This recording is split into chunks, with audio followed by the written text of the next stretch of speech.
Big boss ಮನೆಯ lady bond ಅಭಿಮಾನಿಗಳ favourite fire brand Tanisha Kuppanda ಅವರು ಈಗ ನಮ್ಮ ಜೊತೆ ಇದ್ದಾರೆ. ಸೊ ಅವ್ರನ್ನ ಮಾತಾಡ್ಸೋಣ, ಯಾವ ರೀತಿ ಇತ್ತು 100 ಡೇಸ್ ಬಿಗ್ ಬಾಸ್ ಜರ್ನಿ ಅಂತ. ಹಾಯ್ ತನಿಷಾ, ಹೇಗಿದ್ದೀರಾ? ನಾನು ಚೆನ್ನಾಗಿದ್ದೀನಿ. ನಮಸ್ತೆ. ಇಡೀ ಕರ್ನಾಟಕದ ವೀಕ್ಷಕರಿಗೆ ನನ್ನ ಆತ್ಮೀಯವಾದ ಸ್ವಾಗತ. ಒಳ್ಳೆಯವ್ರಿಗೆ ಒಳ್ಳೆಯದೇ ಆಗುತ್ತಂತೆ, ಅದಕ್ಕೆ ತನಿಷಾ ಅವರು ಬೆಸ್ಟ್ ಎಕ್ಸಾಂಪಲ್ ಅಂತ ಹೇಳ್ಬೋದು. ನಾನು ಯಾಕೆ ಹೇಳ್ತಾ ಇದ್ದೀನಿ ಅಂತಂದರೆ, ಯಾರೋ ಬಿಗ್ ಬಾಸ್ ಮನೆ ಒಳಗಡೆ ಹೋಗೋದಕ್ಕೆ ತನಿಷಾ ಅವ್ರ ಮೇಲೆ ಆರೋಪವನ್ನು ಮಾಡಿದ್ರು, ಆದರೆ ಅದು ಪಾಸಿಟಿವ್ ಆಗಿದ್ದು ತನಿಷಾ ಅವ್ರಿಗೆ. ಸೊ ಎಷ್ಟು ನಂಬ್ತೀರಾ ನೀವು ಇದನ್ನು? ಅಲ್ಲ, ಯಾರ್ಯಾರೋ ಆರೋಪ ಮಾಡಿದ ತಕ್ಷಣ ಇನ್ನೊಬ್ಬರಿಗೆ ಏನಾದರೂ ಒಂದು ಸಿಗುತ್ತೆ ಅನ್ನೋ ಹಾಗಿತ್ತು ಅಂತಂದರೆ ಎಲ್ಲರೂ ಬರೀ ಆರೋಪನೇ ಮಾಡ್ತಾರೆ. ಆರೋಪ ಮಾಡೋದ್ರಿಂದ ನಮ್ಮ ಜೀವನದಲ್ಲಿ ನಾವು ಉದ್ಧಾರ ಆಗೋಕ್ಕಾಗಲ್ಲ. ನಾವು ಆರೋಪ ಬೇರೆಯವ್ರ ಮೇಲೆ ಮಾಡೋದ್ರಿಂದ ನಾವು ನಮ್ಮ ಕ್ಯಾರೆಕ್ಟರ್ನ ಇನ್ನೂ ಕೆಳಗಡೆ ಬೀಳಿಸ್ಕೋತೀವಿ ಹೊರತು ನಮಗೆ ಒಳ್ಳೇದಂತೂ ಆಗಲ್ಲ ಅದು. ಸೊ ಯಾರ ಮೇಲಾದರೂ ಆರೋಪ ಮಾಡೋರು ಇದ್ದರೆ ದಯವಿಟ್ಟು ಆರೋಪ ಮಾಡೋದನ್ನ ಬಿಟ್ಟು ನಿಮ್ಮ ಹೆಜ್ಜೆನ ಮುಂದೆ ಹೇಗಿಡಬೇಕು ಅಂತ ನೋಡಿ. ಓಕೆ, 100 ಡೇಸ್ ಜರ್ನಿ ಹೇಗಿತ್ತು?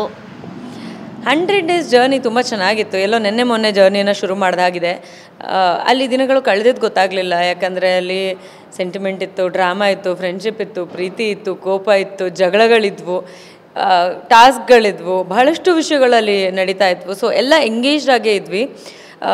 ತಿನ್ನೋ ಒಂದು ಊಟಕ್ಕೋಸ್ಕರನೂ ನಾವು ಎಷ್ಟು ಕಷ್ಟಪಡಬೇಕು, ಯಾವ ರೀತಿ ಕಷ್ಟಪಟ್ಟರೆ ನಮಗೆ ಅವತ್ತೊಂದು ದಿನದ ಊಟ ಸಿಗುತ್ತೆ ಅಥವಾ ಆ ವಾರದ ಒಂದು ಊಟ ಸಿಗುತ್ತೆ ಅನ್ನೋದನ್ನು ನಾವು ಅಲ್ಲಿ ಕಲ್ತ್ಕೊಂಡ್ವಿ. ಮೊದಲಿಂದನೂ ನಾನು ಊಟದ ಮೇಲೆ ತುಂಬ ರೆಸ್ಪೆಕ್ಟ್ ಇಟ್ಟಿದ್ದೆ. ಸೊ ಹಾಗಾಗಿ ನನಗೆ ಅದರ ಮಹತ್ವ ತುಂಬ ಚೆನ್ನಾಗಿ ಗೊತ್ತಿತ್ತು. ಬಟ್ ಅಲ್ಲಿರೋ ಕೆಲವರಿಗೆ ಅದು ಗೊತ್ತಾಗ್ತಿರ್ಲಿಲ್ಲ. ನಾವೆಲ್ಲರೂ ಸೇರಿ ಅದನ್ನು ಇನ್ನೂ ಒಂದಷ್ಟು ಮಹತ್ವವನ್ನು ತಿಳ್ಕೊಂಡ್ವಿ ಅಂತ ಹೇಳ್ಬೋದು. ತುಂಬ ಒಳ್ಳೆ ಜನಗಳಿದ್ದಾರೆ, ಕೆಟ್ಟ ಜನಗಳು ಕೂಡ ಇದ್ದಾರೆ. ಎಲ್ಲ ಒಂದು ಓವರಾಲ್ ಕನ್ಸಿಡರ್ ಮಾಡಿದಾಗ ನಾವು ಹೇಗಿದ್ವಿ ಅನ್ನೋದು ಮ್ಯಾಟ್ರ್ ಆಗುತ್ತೆ. ಆ್ಯಂಡ್ ನಾನು ಇದ್ದಿದ್ದ ರೀತಿ ನನಗೆ ತುಂಬ ಇಷ್ಟ ಆಗಿದೆ. ನನ್ನನ್ನು ನಾನು ಒಳಗಿಂದ ನೋಡ್ಕೋಬೇಕಾದ್ರೆ ಖುಷಿ ಪಡ್ತಿದ್ದೆ, ನನಗೆ ನಾನೇ ಇದ್ದೀನಿ ಅಂತ ನಂಬ್ತಾ ಇದ್ದೆ.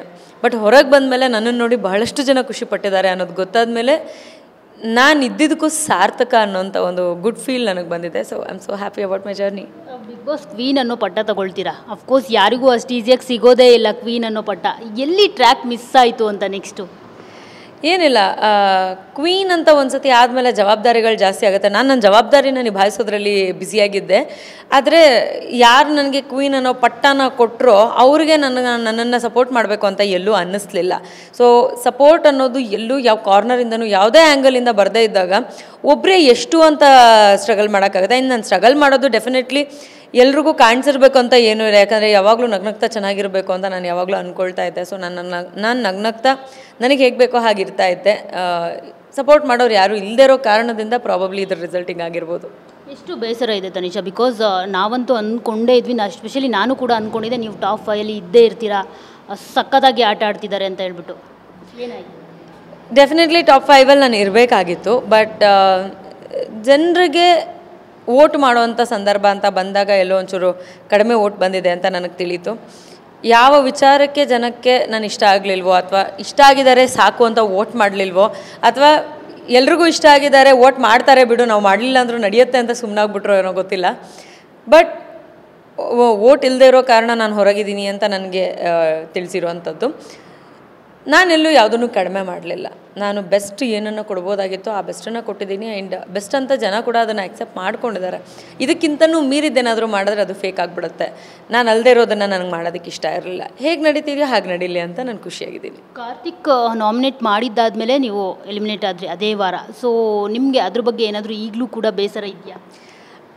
ಅವಾಗಾಗಿತ್ತು, ಯಾಕಂತಂದರೆ ನಾವು ಯಾರನ್ನ ಟಾಪ್ 1 ನೋಡಿರಬೇಕು ಅಥವಾ ಟಾಪ್ 2 ನೋಡಿರಬೇಕು ಅಂತ ನಾವು ಯಾರನ್ನ ಅಂದ್ಕೊಳ್ತೀವೋ ಆ ಒಂದು ವ್ಯಕ್ತಿನೇ ನೀನು ಟಾಪ್ 5 ಇರೋಕ್ಕೆ ಲಾಯಕ್ಕಿಲ್ಲ ಅಂತ ಹೇಳಿದಾಗ ಬೇಜಾರಾಗಿರೋದು ಹೌದು. ಬಟ್ ಅಲ್ಲಿ ಏನೂ ಮಾಡೋಕ್ಕಾಗಲ್ಲ, ಯಾವಾಗ ಬೇಕಂದ್ರೂ ಏರುಪೇರುಗಳಾಗ್ತಾ ಇರ್ಬೋದು. ಆ್ಯಂಡ್ ಅವ್ರು ಮಾಡಲಿಲ್ಲ ಅಂದರೆ ಇನ್ನೊಬ್ರು ನಾಮಿನೇಟ್ ಮಾಡ್ತಿದ್ರು, ನೋ ಬಿಗ್ ಡೀಲ್. ಬಟ್ ಅವ್ನು ನನ್ನ ಫ್ರೆಂಡೇ ಆಗಿರೋದ್ರಿಂದ ನನಗೂ ಅವನಿಗೂ ಅಷ್ಟು ಸಲಿಗೆ ಇದ್ದಿದ್ದರಿಂದ ನೀನು ಅಲ್ವಾ ನಾಮಿನೇಟ್ ಮಾಡಿದ್ದು ಅಂತ ಲಾಸ್ಟಲ್ಲಿ ಒಂದು ಮಾತು ಬೈದ್ಬಿಟ್ಟು ಬಂದಂಗೆ ಅದು ಆಗಿತ್ತು. ಬಿಟ್ಟರೆ ಬೇಜಾರು ಏನಿಲ್ಲ. ಅಲ್ಲಿ ಒಳಗಡೆ ಬೇಜಾರಾಗಿತ್ತು ನನಗೆ. ನನಗಿಂತ ಕಡಿಮೆ ಆಡ್ದಂಥವ್ರು ಅಥವಾ ನನಗಿಂತ ನನ್ನಷ್ಟು ಸ್ಟ್ರಾಂಗ್ ವ್ಯಕ್ತಿತ್ವ ಇಲ್ಲದೆ ಇರುವಂಥವ್ರು ಇನ್ನೂ ಒಳಗಿದ್ದಾರೆ, ನಾವೆಲ್ಲೋ ಒಂಚೂರು ಆಚೆ ಹೋಗ್ತಿದ್ದೀವಲ್ವಾ ಅನ್ನೋ ಒಂದು ಬೇಜಾರಾಗ್ತಿತ್ತು. Sudden shock ಆಗಿತ್ತದು. ಆ ಶಾಕಲ್ಲಿ ನಾನು ಯಾರ್ಯಾರಿಗೆ ಏನೇನು ಹೇಳಬೇಕಿತ್ತು ಅದನ್ನೆಲ್ಲ ಹೇಳ್ಬಿಟ್ಟು ಬಂದ ಮೇಲೆ ನೋಡಿದಾಗ ಅಷ್ಟು ಜನರ ಪ್ರೀತಿ, ಅಷ್ಟು ಏನಂತಾರೆ ಮನಸ್ಸಿಂದ ಜನ ನನ್ನನ್ನು ಪ್ರೀತಿ ಮಾಡ್ತಿರ್ಬೇಕಾದ್ರೆ, ಅಷ್ಟು ಪ್ರೀತಿ ಕೊಡ್ತಿರ್ಬೇಕಾದ್ರೆ ಇನ್ನೇನಕ್ಕೆ ಬೇಕು ಟ್ರೋಫಿ, ನನಗೆ ಪ್ರೀತಿ ಸಾಕು. ಆ ಪ್ರೀತಿ ನನ್ನನ್ನು ಖುಷಿಯಾಗಿಟ್ಟಿದೆ. ಆ್ಯಂಡ್ ನಾನು ಬಂದಾಗ ನನ್ನನ್ನು ಸ್ವೀಕರಿಸ್ಕೊಂಡಂಥ ರೀತಿ ನನಗೆ ಖುಷಿ ಕೊಟ್ಟಿದೆ, ಚೆನ್ನಾಗಿದೆ. ಸೊ ಇದಕ್ಕಿಂತ ಮುಖ್ಯ ಟ್ರೋಫಿ ಅಲ್ಲ ಅಂತ ಅನ್ನಿಸ್ತು. ಹೇಗೆ ಎಂಜಾಯ್ ಮಾಡ್ತಾ ಇದ್ದೀರಾ? ಸೆಲೆಬ್ರೇಷನ್ ಎಲ್ಲ ಮಾಡ್ಕೊಂಡ್ರಿ, ಫ್ಯಾನ್ಸ್ ಎಲ್ಲ ಬಂದಿದ್ರು, ಎಲ್ಲಿ ನೋಡಿದ್ರು ಬೆಂಕಿ ಬೆಂಕಿ ಅನ್ನೋದೇ ಕೇಳಿಸ್ತಾ ಇತ್ತು. ಎಷ್ಟು ಎಂಜಾಯ್ ಮಾಡ್ತಾ ಇದ್ದೀರಾ ಸದ್ಯಕ್ಕೆ ಈ ಕ್ಷಣವನ್ನು? ಈ ಕ್ಷಣ ನಾನು ಆ್ಯಕ್ಚುಲಿ ತುಂಬ ಎಂಜಾಯ್ ಮಾಡ್ತಾ ಇದ್ದೀನಿ. ಯಾಕಂತಂದರೆ ಬೇರೆ ಯಾವುದೋ ಒಂದು ಟಾಪ್ ಹೀರೋಗೆ ಈ ರೀತಿ ಮಾಡೋದನ್ನು ನಾನು ನೋಡಿರ್ತಿದ್ದೆ. ಭಾಳಷ್ಟು ಹೆಸರಿರುವಂಥ ನಾಯಕರಿಗೆ ಇದನ್ನು ಮಾಡೋದನ್ನು ನೋಡಿದ್ದೆ. ಹೀರೋಯಿನ್ಗಳಿಗೆ ಸ್ವಲ್ಪ ಕಡಿಮೆ ಕಂಪ್ಯಾರಿಟಿವ್ಲಿ ಎಲ್ಲ ಜಾಗದಲ್ಲೂ ಈ ರೀತಿ ಆಗುವಂಥದ್ದು. ಅದರಲ್ಲೂ ನನ್ನ ಒಂದು ಲೈಫ್ ಸ್ಟೈಲ್ ಹೇಗಿದೆ, ಸಿನಿಮಾ ಸೀರಿಯಲ್ಲು ಎಷ್ಟು ಬೇಕೋ ಅಷ್ಟೇ, ಯಾವುದ್ರಲ್ಲಿ ಬೇಕೋ ಅದರಲ್ಲಿ ಮಾತ್ರ ಇಂಪಾರ್ಟೆನ್ಸು ಅನ್ನೋ ಥರ ಅಂತ ಇದ್ದಂಥ ಒಂದು ವ್ಯಕ್ತಿಗೆ ಅಷ್ಟು ದೊಡ್ಡ ಮಟ್ಟದಲ್ಲಿ ಅಭಿಮಾನಿಗಳು ನನ್ನನ್ನು ಸ್ವೀಕರಿಸ್ಕೊಂಡಿದ್ದು, ನಮ್ಮ ಅಂದರೆ ನನಗೋಸ್ಕರ ನನ್ನ ಫ್ರೆಂಡ್ಸ್ ವರ್ಕ್ ಮಾಡಿರೋವಂಥದ್ದಾಗಿರ್ಬೋದು, ನನಗೋಸ್ಕರ ರಿಲೀಸ್ ಮಾಡಿದಂಥ ಸಾಂಗ್ ಆಗಿರ್ಬೋದು. ಆ ಬೆಂಕಿ ಸಾಂಗ್ ಕೇಳಿನೇ ಅರ್ಧ ನನ್ನ ಎಲಿಮಿನೇಷನ್ ಬೇಜಾರು ಪಟ್ಟಂತ ಹೊಟ್ಟೋಗ್ಬಿಡ್ತು. ಅಷ್ಟು ಚೆನ್ನಾಗಿ ನನ್ನನ್ನು ಜನ ನೋಡಿಕೊಂಡು ಪ್ರೀತಿಸ್ತಾ ಇರಬೇಕಾದ್ರೆ ಟ್ರೋಫಿ ಲೆಕ್ಕ ಮಾಡ್ಕೊಂಡು ಕೂತ್ರೆ ನಂದೇ ತಪ್ಪಾಗತ್ತೆ.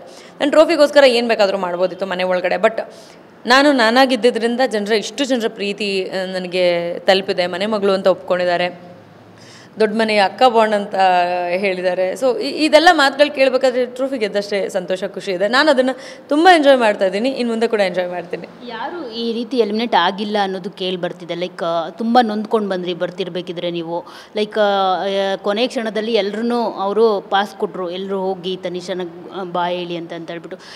ಆ ಕ್ಷಣದಲ್ಲಿ ಎಷ್ಟು ನೋವಾಗಿತ್ತು ತನಿಷಾ ಅವ್ರಿಗೆ? ನೀವು ಎಕ್ಸ್ಪೆಕ್ಟ್ ಮಾಡಿದ್ರಾ? ಹೋಪ್ಸ್ ಇತ್ತಾ ನೀವು ಇನ್ನೂ ಅಲ್ಲೇ ಇರ್ತೀರಾ? ಅದರ್ವೈಸ್ ನೀವು ಎಕ್ಸ್ಪೆಕ್ಟೇಷನ್ಸ್ ಇತ್ತಾ ನಾನೇ ಈ ಎಲಿಮಿನೇಷನ್ ಹೋಗ್ಬೋದು? ಇಲ್ಲ, ಖಂಡಿತ ಇಲ್ಲ. ನನಗೇನಾದರೂ ನಾನು ಎಲಿಮಿನೇಟ್ ಆಗ್ತೀನಿ ಅನ್ನೋ ಒಂದು ಎಕ್ಸ್ಪೆಕ್ಟೇಷನ್ ಇದ್ದಿದ್ದರೆ ನಾನು ಅಷ್ಟು ಕಾನ್ಫಿಡೆಂಟಾಗಿ ಇಲ್ಲೇ ಇರ್ತೀನಿ ಅಂತ ಹೇಳ್ತಿರ್ಲಿಲ್ಲ. ತುಕಾಲಿ ಅವ್ರನ್ನ ಕೇಳಿದ್ರು, ಕಾರ್ತಿಕ್ ಅವ್ರನ್ನ ಕೇಳಿದ್ರು, ನಾನು ಇದ್ರೂ ಆಯಿತು ಹೋದರೂ ಆಯಿತು ಅಂತ ಅವರು ಹೇಳಿದ್ರು. ಅಂದರೆ ಅವ್ರಿಗೆ ಚಾನ್ಸಸ್ ಇದೆ ಅನ್ನೋದು ಗೊತ್ತಿತ್ತು, ಬಟ್ ನನಗೆ ಚಾನ್ಸಸ್ಸೇ ಇಲ್ಲ ಅನ್ನೋದ್ರ ಮೇಲೆ ಆ ನಂಬಿಕೆ ನನಗಿತ್ತು. ಯಾಕಂತಂದರೆ ನಾನು ಆಟ ಅಂತ ಬಂದಾಗ ಚೆನ್ನಾಗಿ ಆಡಿದ್ದೀನಿ, ಒಬ್ರ ಹತ್ರ ಮಾತಾಡಬೇಕು ಅಂತ ಬಂದಾಗ ಚೆನ್ನಾಗಿ ಮಾತಾಡಿದ್ದೀನಿ, ಎಂಟರ್ಟೈನ್ಮೆಂಟ್ ಅಂತ ಬಂದಾಗ ಎಲ್ಲೂ ಬಿಟ್ಕೊಟ್ಟಿಲ್ಲ, ಇಡೀ ದಿನ ಎನರ್ಜೆಟಿಕ್ ಆಗಿದ್ದೀನಿ. ಎಲ್ಲಾದರೂ ಯಾವುದಾದ್ರೂ ಒಂದು ವಿಚಾರಕ್ಕೆ ನಿಂತ್ಕೋಬೇಕು ಅಂದಾಗ ನಾನು ನಿಂತ್ಕೊಂಡಿದ್ದೀನಿ. ನನಗೋಸ್ಕರ ನಾನು ನಿಂತ್ಕೊಂಡಿದ್ದೀನಿ, ಬೇರೆಯವ್ರಿಗೋಸ್ಕರ ಎಲ್ಲಿ ಅವರು ನ್ಯಾಯವಾಗಿದ್ದಾರೆ ಅಂತ ಅನಿಸುತ್ತೋ ಆ ಜಾಗದಲ್ಲಿ ನಾನು ನಿಂತ್ಕೊಂಡಿದ್ದೀನಿ. ಸೊ ಹೀಗಿದ್ದಾಗ ನನಗೆಲ್ಲೂ ನಾನು ಮನೆಯಿಂದ ಹೊರಗೆ ಹೋಗೋದಕ್ಕೆ ಆ ಸಮಯದಲ್ಲಿ ಅರ್ಹಳು ಅಂತ ಅನಿಸ್ಲಿಲ್ಲ. ಸೊ ಅದರಿಂದನೇ ಆ ಕೋಪ, ಬೇಜಾರು ಎಲ್ಲ ಬಂದಿದ್ದು. ಬೇಜಾರು ಅಷ್ಟು ದಿನ ಯಾಕೆ ಅಂತಂದರೆ 3 ತಿಂಗಳಿಂದ ನಾವು ಅಲ್ಲಿರಬೇಕಾದ್ರೆ ಪ್ರತಿಯೊಂದೂ ನಾವು ಏನು ಅನುಭವಿಸ್ತಾ ಇದ್ದೀವಿ, ನೋವಾಗಲಿ, ಖುಷಿಯಾಗಲಿ, ದುಃಖ ಆಗಲಿ, ಬೇಜಾರಾಗಲಿ, ಅಲ್ಲಿರುವಂಥವ್ರ ಜೊತೆ ಆಡುವಂಥ ಜಗಳ ಆಗಿರ್ಬೋದು, ಯಾವ್ಯಾವುದನ್ನು ನಾವು ನಮ್ಮ ಅನುಭವಕ್ಕೆ ಬಂದಿದೆ, ಆ ಅನುಭವದಲ್ಲಿ ಇದ್ದಂಥ ಎಲ್ಲವೂ ಮುಗಿದೋಯ್ತಲ್ಲ, ಇಷ್ಟು ಬೇಗ ಇದು ಮುಗಿಯುತ್ತೆ ಅಂತ ನಾನು ಅಂದ್ಕೊಂಡಿರಲಿಲ್ಲ. ಆ್ಯಂಡ್ ಅದೇ ನಾನು ಸ್ಟೇಜ್ ಮೇಲೂ ಹೇಳಿದ್ದೇನೆ, ಈ ಮನೆಯಿಂದ ಸೊಸೆನೇ ಹೊರಗಾಗ್ತಾರಲ್ಲ ಆ ಥರದೊಂದು ಫೀಲ್. ಅಂದರೆ ನಾನೇನು ಅಂಥ ತಪ್ಪು ಮಾಡಲಿಲ್ವಲ್ಲ, ಯಾಕೆ ನನ್ನನ್ನು ಹೊರಗಾಗ್ತಿದ್ದೀರಾ ಅನ್ನೋ ಒಂದು ಫೀಲ್ ನನಗೆ ಬಂದಿದ್ದು ಹೌದು. ಅದ್ರ ಜೊತೆಗೆ ಯಾರ್ದು ಮಾತು ನಾವು ಕೇಳಲ್ಲ, ಬಟ್ ಬಿಗ್ ಬಾಸ್ ಧ್ವನಿ ಬಂದ ತಕ್ಷಣ ನಾವು ಅವ್ರ ಮಾತನ್ನು ಚಾಚು ತಪ್ಪದೆ ಪಾಲಿಸ್ತೀವಿ. ಸಣ್ಣ ಪುಟ್ಟ ತಪ್ಪುಗಳು, ರೂಲ್ ಬ್ರೇಕ್ ಮಾಡೋದು ಆ ಥರದ್ದು ಏನಾದರೂ ಒಂದು ಮಾಡ್ತಿರ್ತೀವಿ ಹೌದು. ಬಟ್ ಮಾತು ಕೇಳೋದು ಅಂತ ಬಂದಾಗ ಒಬ್ಬ ಪ್ರಿನ್ಸಿಪಲ್ ಮಾತು ಕೇಳಿದ ಹಾಗೆ ನಾವು ಅವ್ರು ಹೇಳಿದ್ದಾರೆ, ನಾವು ಅದನ್ನು ಫಾಲೋ ಮಾಡಬೇಕು ಅಂತ ಎಲ್ಲರೂ ಎಷ್ಟೇ ಕೋಪ ಇರಲಿ, ರೋಷ ಇರಲಿ, ಎಂಥದ್ದೇ ಇರಲಿ, ನಾವು ಅವ್ರ ಮಾತನ್ನು ಕೇಳಿ ಫಾಲೋ ಮಾಡ್ತೀವಿ. ಅದು ಇಲ್ಲಿಗೆ ಮುಗಿದು ಹೋಯ್ತಲ್ಲ. ನಮಗೆ ಬೇಜಾರಾದಾಗ ಅವರು ಹುರಿದುಂಬಿಸ್ತಾರೆ, ನಾವು ಕೋಪದಲ್ಲಿದ್ದಾಗ ಬೇರೆ ಏನೋ ಒಂದು ಚಟುವಟಿಕೆ ಕೊಡ್ತಾರೆ, ನಾವು ತುಂಬ ಲೋ ಅಂತ ಅಂದಾಗ ಅವ್ರು ಮಾತಾಡಿ ನಾವು ಇನ್ನೂ ಚೆನ್ನಾಗಿ ಆಡಬೇಕು ಅನ್ನೋ ಒಂದು ನಮ್ಮನ್ನು ಆ್ಯಕ್ಟಿವ್ ಮಾಡ್ತಾರೆ. ಪ್ರತಿಯೊಂದೂ ದೇ ಟುಕ್ ಕೇರ್. ಆ್ಯಂಡ್ ಹುಷಾರಿಲ್ಲ ಅಂದಾಗ ನಮ್ಮನ್ನು ನೋಡ್ಕೊಂಡಿದ್ದಾರೆ. ಎಲ್ಲವೂ ಇಲ್ಲಿಗೆ ಮುಗ್ದೋಯ್ತಲ್ಲ, ಆ ಕೇರ್ನ ನಾನು ಮಿಸ್ ಮಾಡ್ಕೊಳ್ತೀನಿ. ಸೊ ಆ ಒಂದು ಕ್ಷಣದಲ್ಲಿ ನನಗೆ ಏನೋ ಒಂದು ಸಲ್ಲಬೇಕಾಗಿದ್ದು ನನಗೆ ತಲುಪಲಿಲ್ಲ ಅನ್ನೋ ಒಂದು ಬೇಜಾರು ನನಗೆ ಕಾಡಿತ್ತು. ಇಲ್ಲಿವರೆಗೂ ಯಾರ್ದು ಎಲಿಮಿನೇಷನ್ ತೋರಿಸೇ ಇಲ್ಲ. ಫಸ್ಟ್ ಟೈಮ್ ಪ್ರೋಮೋದಲ್ಲಿ ನಿಮ್ದು ಒಬ್ಬರದೇ ತೋರಿಸಿರೋದು. ಬಿಕಾಸ್ ಆಫ್ ನೀವು ಅಷ್ಟು ಲೈಕ್ ಯಾರ್ಯಾರಿಗೆ ಏನೇನು ಕೊಡಬೇಕೋ ಅದನ್ನೆಲ್ಲವೂ ಕೊಟ್ಟು ಬಂದಿದ್ರಿ. ಅದಕ್ಕೆ ಏನಂದರೆ ಹೋಗ್ತಿದ್ದೀನಿ, ಹೋಗಬೇಕಾದ್ರೆ ನಾನು ಬಾಕಿ ಉಳಿಸ್ಕೊಂಡು ಹೋದರೆ ಯಾವ ನ್ಯಾಯ ಆಗುತ್ತೆ? ನನಗೆ ನಾನು ನ್ಯಾಯ ಸಲ್ಲಿಸ್ದಂಗೆ ಆಗಲ್ಲ. ನಾನು ಅಷ್ಟು ದಿನ ಆ ಮನೆಯಲ್ಲಿ ಹೋರಾಡ್ತಾ ಇದ್ದಿದ್ದು, ಸ್ಟ್ರಗಲ್ ಮಾಡ್ತಾ ಇದ್ದಿದ್ದು, ಮೆಚ್ಕೋತಾ ಇದ್ದಿದ್ದು ನನಗೋಸ್ಕರ, ನಾನು ಏನು ಬೇಕೋ ಅದನ್ನು ಪಡ್ಕೊಳ್ಳೋದಕ್ಕೋಸ್ಕರ. ನಾನು ಪಡ್ಕೋಬೇಕು ಅನ್ನೋದು ನನ್ನ ಕೈಯಲ್ಲಿ ಇಲ್ಲ. ಡಿಸಿಷನ್ ಅಟ್ ದ ಎಂಡ್ ಹೌದು ಜನರ ಕೈಯಲ್ಲಿತ್ತು. ಜನರು ಯಾವುದೋ ಒಂದು ಕಾರಣಕ್ಕೆ ನನ್ನನ್ನು ಮೆಚ್ಕೊಂಡಿಲ್ಲ ಅಥವಾ ವೋಟ್ ಮಾಡಲಿಲ್ಲ ಅನ್ನೋ ಒಂದು ವಿಚಾರ ನನ್ನ ತಲೆಯಲ್ಲಿ ಇತ್ತು ಹೌದು. ಬಟ್ ಅಲ್ಲಿದ್ದವ್ರಿಗೆ ನಾನು ಅಲ್ಲೇ ಇದ್ದರೆ ಏನೋ ಒಂದು ಅಲ್ಲೇನೋ ಒಂದು ಮಾತಾಡಿರ್ತಾರೆ, ಅದಕ್ಕೆ ಹೋಗಿ ನಾನು ವಾಪಸ್ ಹೇಳ್ಬೋದು, ಜಗಳ ಮಾಡ್ಬೋದು, ಸಾರ್ಟ್ ಮಾಡ್ಕೋಬೋದು, ಕೂತ್ಕೊಂಡು ಮಾತಾಡ್ಬೋದು, ವಾಟ್ ಎವರ್ ಇಟ್ ಇಸ್. ಅಲ್ಲಿಂದ ಹೊರಟ ಮೇಲೆ ನಾನು ಅವ್ರಿಗೆ ತಲುಪ್ಸೋಕ್ಕಾಗಲ್ಲ. ಆಚೆ ಬಂದಮೇಲೆ ನಾನು 1000 ಮಾತಾಡ್ಬೋದು, ಅದು ಮ್ಯಾಟ್ರ್ ಆಗಲ್ಲ. ಅಲ್ಲಿರೋರಿಗೆ ಅಲ್ಲಿಂದ ತಲುಪಬೇಕಾಗಿತ್ತು, ಅದನ್ನು ನಾನು ತಲುಪಿಸ್ಬಿಟ್ಟು ಬಂದೆ. ಅದಕ್ಕೆ ನನಗೆ ಸಮಾಧಾನ ಇದೆ. ಅವ್ರ ಸಮಾಧಾನ ಅದು ಕಟ್ಕೊಂಡು ನನಗೇನಾಗಬೇಕಾಗಿಲ್ಲ ಅಂದ್ಕೊಂಡು ಎಲ್ಲನೂ ಹೇಳಿ ಬಂದೆ ನಾನು ಅಷ್ಟೇ. ಎಲ್ಲರೂ ಹೋಗ್ತಿರ್ಬೇಕಿದ್ರೆ ಅಫ್ಕೋರ್ಸ್ ಎಲ್ಲರೂ ಮಾತಾಡಿಸ್ಬಿಟ್ಟು ಹಗ್ ಮಾಡಿಕೊಂಡು ಹೋಗ್ತಾರೆ. ಆದರೆ ಫಸ್ಟ್ ಟೈಮು ನೀವಿಬ್ಬರು ಅಷ್ಟು ಕ್ಲೋಸ್ ಆಗಿದ್ದ ಫ್ರೆಂಡ್ಸು ಸಂಗೀತ ಮತ್ತು ನೀವು ಹಗ್ ಮಾಡ್ಕೊಳ್ಳೋದೇ ಇಲ್ಲ. ಜೊತೆಗೆ ನೀವೊಂದು ಮಾತು ಹೇಳ್ತೀರಿ ಸಂಗೀತ ಅವ್ರಿಗೆ, ಅಂದರೆ ಶೃಂಗೇರಿಗೆ ಹೋಗ್ಬಿಟ್ಟು ರೆಸ್ಪೆಕ್ಟ್ ಕೊಡೋದು ಹೇಗೆ ಅಂತ ಕಲ್ತ್ಕೊಂಡು ಬರ್ತೀನಿ ಅಂತ ಹೇಳ್ಬಿಟ್ಟು. ಸೊ ಅದು ಎಲ್ಲೋ ಒಂದು ಕಡೆ ತುಂಬಾ ಟೀಕೆ ವ್ಯಕ್ತವಾಗ್ತಿದೆ. ಅಂದರೆ ತನಿಷಾ ಅವರು ಸಂಗೀತ ಅವ್ರಿಗೆ ಹೇಳಿರೋದು ಸರಿಯೇ, ಅಂದರೆ ಲೈಕ್ ಅದನ್ನು ನಾವು ತಪ್ಪು ಅಂತ ಹೇಳಲ್ಲ, ಅದು ಅವ್ರ ಅನಿಸಿಕೆ. ಆದರೆ ಶೃಂಗೇರಿ ಅನ್ನೋ ವರ್ಡ್ ತಗೋಬಾರ್ದಾಗಿತ್ತು, ಊರಿನ ಹೆಸರು ಅಂತ ಹೇಳ್ಬಿಟ್ಟು. ಸೊ ಏನು ಹೇಳಿ? ಊರಿನ ಹೆಸರು ತಗೊಳ್ಬಾರ್ದಾಗಿತ್ತು ಅಂತ ನನಗೇನು ಅನಿಸಲ್ಲ. ಯಾಕಂತಂದರೆ ನಾನು ಓದಿದ್ದೆಲ್ಲ ಬೆಂಗಳೂರಿನಲ್ಲಿ, ಅವರು ಎಲ್ಲೆಲ್ಲೋ ಓದಿದ್ದೀನಿ ಅಂತ ಒಂದಷ್ಟು ಡಿಸ್ಕಷನ್ಗಳಾಗಿದೆ. ಬಟ್ ಅವರು ನಾವು ಎಷ್ಟೇ ರೆಸ್ಪೆಕ್ಟ್ ಕೊಟ್ರು, ಎಷ್ಟೇ ಚೆನ್ನಾಗಿ ಮಾತಾಡ್ಸಿದ್ರು, ಎಷ್ಟೇ ಅವ್ರ ಪರವಾಗಿ ನಿಂತ್ಕೊಂಡಿದ್ರು ಅವ್ರಿಗೆ ಅವಶ್ಯಕತೆ ಇಲ್ಲ ಅಂದಾಗ ಸ್ಪಾಟಲ್ಲಿ ಬಿಟ್ಬಿಟ್ಟು ಹೋಗ್ಬಿಡ್ತಾರೆ. ಇದರ ಎಕ್ಸ್ಪೀರಿಯನ್ಸ್ ಆಗಿದೆ, ನಿಮಗೆ ನೋಡೋಕ್ಕೂ ಸಿಕ್ಕಿರಬಹುದು. ಮಾತಾಡಿದ್ರೆ ರೀಸನ್ಸೇ ಇಲ್ಲ, ರೆಸ್ಪೆಕ್ಟ್ ಕೊಡೋಲ್ಲ, ಅದಕ್ಕೆ ನಾನು ಇವರನ್ನು ನಾಮಿನೇಟ್ ಮಾಡ್ತೀನಿ ಅಂತಾರೆ. ಇವ್ರು ಯಾರೋ ನಂತರ ರೂಢಾಗಿ ಮಾತಾಡ್ತಾರೆ, ಆ ಕಾರಣಕ್ಕೆ ನಾನು ನಾಮಿನೇಟ್ ಮಾಡ್ತೀನಿ ಅಂತಾರೆ. ಅವ್ರು ಮಾತಾಡೋಷ್ಟು ರೂಢಾಗಿ ಆ ಮನೆಯಲ್ಲಿ ಪ್ರಾಬಬ್ಲಿ ಬೇರೆ ಯಾರೂ ಮಾತಾಡಿಲ್ಲ. ಸೊ ಆ ರೂಡ್ನೆಸ್ಸು, ಅವ್ರು ಎಕ್ಸ್ಪೆಕ್ಟ್ ಮಾಡ್ತಿರುವಂಥ ರೆಸ್ಪೆಕ್ಟನ್ನು ಕಲಿಬೇಕು ಅಂತಂದ್ರೆ ಊರಿಗೆ ಹೋಗಬೇಕು, ಬೇರೆ ಎಲ್ಲೂ ನಾನು ಕಲಿಯೋಕ್ಕಾಗಲ್ಲ. ಆ್ಯಂಡ್ ಅವ್ರು ಏನು ಹೇಳ್ತಾರೆ ನನಗೆ ಮಾತ್ರ ಗೊತ್ತು ಅನ್ನೋದೇನಿದೆ, ಆ ರೀತಿ ನಮ್ಮ ಮನೆಗಳಲ್ಲಾಗಲಿ, ನಮ್ಮ ಏನಂತಾರೆ ನಮ್ಮ ಊರುಗಳಲ್ಲಾಗಲಿ ಕಲಿಸ್ಲಿಲ್ಲ. ಸೊ ಊರಿನ ಮೇಲೆ ನನಗೆ ಪ್ರಾಬ್ಲಮ್ ಇಲ್ಲ, ಇವ್ರು ಅಲ್ಲೇ ಕಲಿಬೇಕು ಅಂತ ಹೇಳೋದ್ರಿಂದ ನಾನು ಅಲ್ಲೇ ಹೋಗಿ ಕಲ್ತು ಬರ್ತೀನಿ ಅಂತ. ಯಾಕಂದರೆ ಅವ್ರ ರೀತಿನ ನಾನು ಕಲಿಬೇಕು ಅಂದರೆ ಅವ್ರ ಊರಿಗೆ ಹೋಗಬೇಕಾಗತ್ತೆ. ನಮ್ಮೂರಿಗೆ ಹೋಗ್ಬಿಟ್ಟು ನಾನು ಬೇರೆಯವ್ರ ರೀತಿನ ಕಲ್ತ್ಕೊಂಬರೋಕ್ಕಾಗಲ್ಲ. ಸೊ ನಾನು ಅವ್ರ ಊರಿಗೆ ಹೋಗಿ ಕಲ್ತ್ಕೊಂಬಂದ್ರೆ ಸರಿ, ಕಲಿಯೋದ್ರಲ್ಲಿ ತಪ್ಪೇನಿಲ್ಲಲ್ಲ. ಆ್ಯಂಡ್ ಅವ್ರು ಕಲ್ತಿರೋದೆಲ್ಲ ಸರಿ ಅಂತ ನಾನು ಹೇಳಲ್ಲ, ಅದನ್ನು ನಾನು ಕಲಿಬೇಕು ಅಂದರೆ ಅಲ್ಲೇ ಹೋಗಬೇಕು ಅಂತ ಹೇಳಿ ಬಂದಿದ್ದೀನಿ. ಆ್ಯಂಡ್ ರೆಸ್ಪೆಕ್ಟ್ ಅನ್ನೋದು ಅವ್ರು ಕೊಡಬೇಕು, ಆವಾಗಲೇ ಅವ್ರಿಗೆ ಸಿಗೋದು. ಸೊ ಇವ್ರಿಗೆ ಇಲ್ಲಿ ನಾನು ಕಲ್ತ್ಕೊಂಡು ಬರ್ತೀನಿ ಅಂತಂದೆ, ಕಲ್ತ್ಕೊಂಬಂದು ನಾನು ನಿಮಗೆ ರೆಸ್ಪೆಕ್ಟ್ ಕೊಡ್ತೀನಿ ಅಂತ ಹೇಳಿಲ್ಲ. ಆ ಊರಿಗೆ ಹೋಗ್ತೀನಿ, ನನ್ನ ಪ್ಲ್ಯಾನ್ಸ್ ಇದೆ, ನಾನು ದೇವ್ರ ಹತ್ರ ಹೋಗ್ತೀನಿ, ಕೇಳ್ಕೊಳ್ತೀನಿ, ನನಗೆ ರೆಸ್ಪೆಕ್ಟ್ ಕೊಡೋದು ಕಲ್ಸಮ್ಮ ತಾಯಿ ಅಂತ ಕೇಳಿಸ್ಕೊಂಡು ರಿಕ್ವೆಸ್ಟ್ ಮಾಡಿಕೊಂಡು ಪ್ರೇ ಮಾಡ್ಕೊಂಡು ನಾನು ಬರ್ತೀನಿ. ಎಲ್ಲೋ ಒಂದು ಕಡೆ ಅದೇ ಶಾರದಾಂಬೆ ನೆಲೆಸಿರೋ ನಾಡು ಶೃಂಗೇರಿ. ಸೊ ಅವರು ಊರಿಂದ ಬಗ್ಗೆ ತಗೋಬಾರ್ದಾಗಿತ್ತು ಅಂತ ಹೇಳ್ತಾರೆ. ಅದ್ರ ಬಗ್ಗೆ ರಿಗ್ರೆಟ್ಸ್ ಏನಾದರೂ ಇದೆಯಾ, ಮತ್ತು ವಾಪಸ್ ಏನಾದರೂ ತಗೊಳ್ತೀರಾ? ಇಲ್ಲ, ಖಂಡಿತ ತಗೊಳ್ಳಲ್ಲ. ಯಾಕಂತಂದರೆ ವಿದ್ಯೆಯನ್ನು ಕಲಿಸೋದು ಸರಸ್ವತಿ. ನಮಗೆ ಶಾರದಾಂಬೆ ಕೂಡ ನಾವು ಪೂಜೆ ಮಾಡ್ತೀವಿ. ನಮಗೆ ವಿದ್ಯೆ ಅನ್ನೋ ಒಂದು ವಿಚಾರ ಬಂದಾಗ, ಕಲಿಯುವಂಥ ವಿಚಾರ ಬಂದಾಗ ನಾನು ಅಲ್ಲಿ ಹೋಗಿ ಕಲ್ತ್ಕೊಂಬರ್ತೀನಿ. ಕಲಿಯೋದ್ರಲ್ಲಿ ಯಾವುದೂ ತಪ್ಪಿಲ್ಲ. ಆ್ಯಂಡ್ ನನಗೆ ರೆಸ್ಪೆಕ್ಟ್ ಕೊಡೋಕೆ ಆ್ಯಕ್ಚುಲಿ ಬರುತ್ತೆ. ಸೊ ಅದನ್ನು ಎಲ್ಲರೂ ನೋಡಿರ್ತೀರ ಅಂತ ಅಂದ್ಕೊಳ್ತೀನಿ. ನನಗೆ ಬರುತ್ತೆ ರೆಸ್ಪೆಕ್ಟ್ ಕೊಡೋದಕ್ಕೆ. ಇನ್ನೂ ಹೆಚ್ಚು ಕಲಿಬೇಕು ಅಂದರೆ ನಾನು ಶೃಂಗೇರಿಗೆ ಹೋಗಿ ಶಾರದಾಂಬೆ ಹತ್ರ ಕಲ್ತ್ಕೊಂಬರ್ತೀನಿ. ಅದರಲ್ಲಿ ನನಗೆ ನಾನು ಹೇಳಿದ ಮಾತು ರಿಗ್ರೆಟು, ನಾನು ತಪ್ಪಾಗಿ ಆಗ್ಬಿಟ್ಟಿದೆ, ಅದೆಲ್ಲ ಎಂಥದೂ ಇಲ್ಲ. ನನಗೆ ಕಲಿಬೇಕು ಅನ್ನಿಸ್ತು, ನಾನು ಹೋಗಿ ಕಲ್ತ್ಕೊಂಬರ್ತೀನಿ. ಅವ್ರಿಗೆ ಬೇಕಾಗಿದ್ದ ರೀತಿನಲ್ಲೂ ಕಲ್ತ್ಕೊಂಬರ್ಬಹುದು, ನನಗೆ ಬೇಕಾದ ರೀತಿನಲ್ಲೂ ನಾನು ಕಲ್ತ್ಕೊಂಬರ್ಬೋದು. ನಾನು ಕಲ್ತ್ಕೊಂಬರ್ತೀನಿ, ಕಲಿಯೋದ್ರಲ್ಲಿ ತಪ್ಪೇನಿಲ್ಲ, ಜೀವನ ಪೂರ್ತಿ ಕಲಿತಾ ಇರ್ಬೋದು. ನೀವು ಆಚೆ ಬಂದಮೇಲೆ ಹೇಳ್ತಿರ್ತಾರೆ, ಅಂದರೆ ನಾನು ಅಲ್ಲೇನಾದರೂ ವಾಪಸ್ ಕೊಟ್ಟಿದ್ದಿದ್ರೆ ತುಂಬ ಅಸಹ್ಯವಾಗಿರ್ತಾ ಇತ್ತು. ಸೊ ನನಗೆ ಯಾಕೆ ಕೊಡಲಿಲ್ಲ ನಾನು ಅಂತ ಅವರು ತುಂಬ ಲೈಕ್ ಫೀಲ್ ಮಾಡ್ತಿರ್ತಾರೆ ಅದನ್ನು.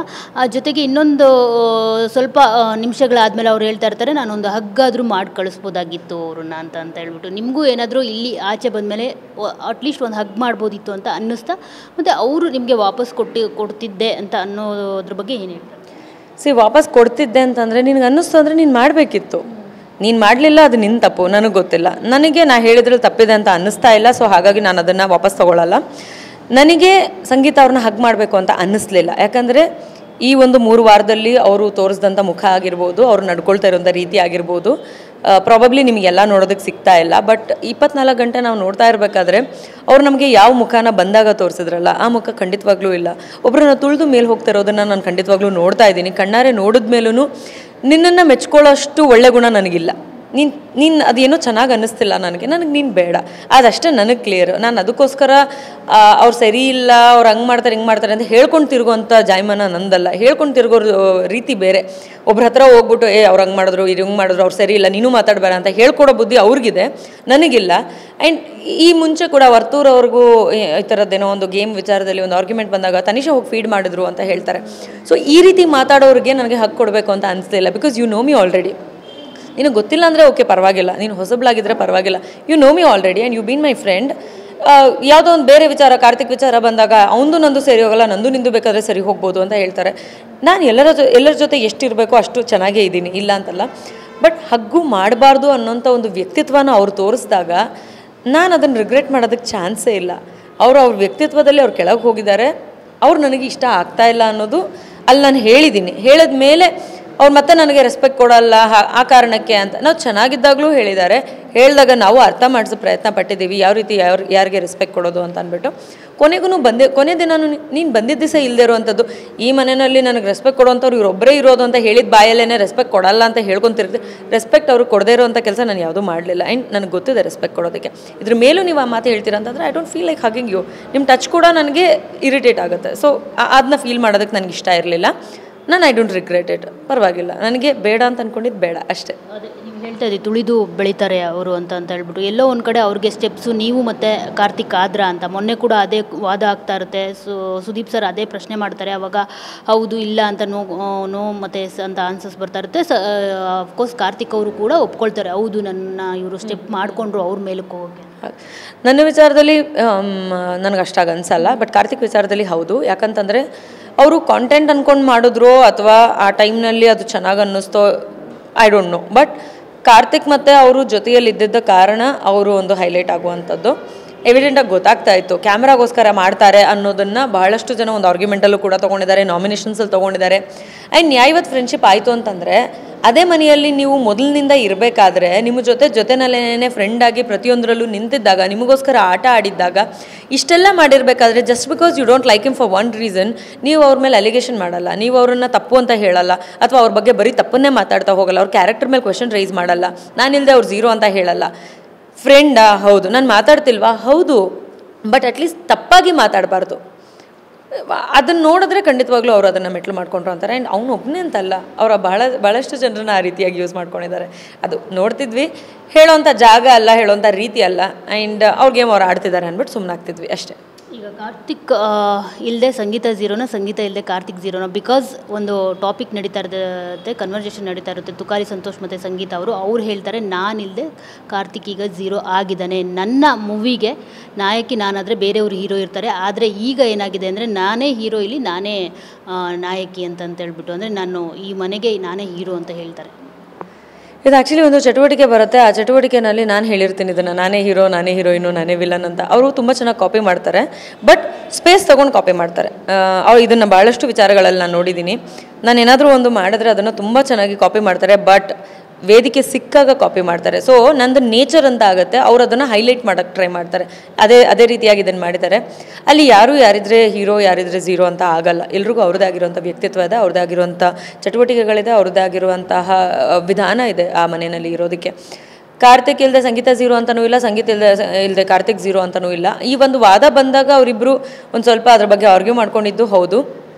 ಇನ್ಫ್ಯಾಕ್ಟ್ ಕಾರ್ತಿಕ್ ಇಲ್ಲ ಅಂದಿದ್ದಿದ್ರೆ ಇವತ್ತು ಸಂಗೀತ ಝೀರೋ ಆಗ್ತಿದ್ರು, ಅದನ್ನು ನಾನು ಒಪ್ಕೋತೀನಿ. ಯಾಕಂತಂದರೆ ಅವ್ರೇನು ಫ್ರೆಂಡು ಅಂತ ಹೇಳ್ಕೊಂಡು ನಾಟಕ ಮಾಡಿಕೊಂಡು ಅವರ ಒಂದು ಸ್ನೇಹವನ್ನು ಬೆಳೆಸ್ಕೊಂಡು ಅವರು ಮುಂದೆ ಬರೋದಕ್ಕೆ ಪ್ರಯತ್ನ ಪಟ್ಟರು, ಅವರನ್ನೇ ತುಳಿದ್ಬಿಟ್ರು.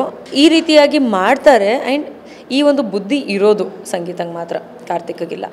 ಸೊ ಈ ವಿಚಾರಗಳನ್ನು ನೋಡಿದ್ರೆ ಬೈ ಚಾನ್ಸ್ ಕಾರ್ತಿಕ್ ಅನ್ನೋ ಒಂದು ವ್ಯಕ್ತಿ ಇಲ್ಲದೆ ಹೋಗಿದ್ದಿದ್ರೆ ಆ ಮನೆಯಲ್ಲಿ ಸಂಗೀತ ಅವರು ಇನಿಷಿಯಲ್ ಡೇಸಲ್ಲೇ ಝೀರೋ ಆಗಿಬಿಡ್ತಾಯಿದ್ರು.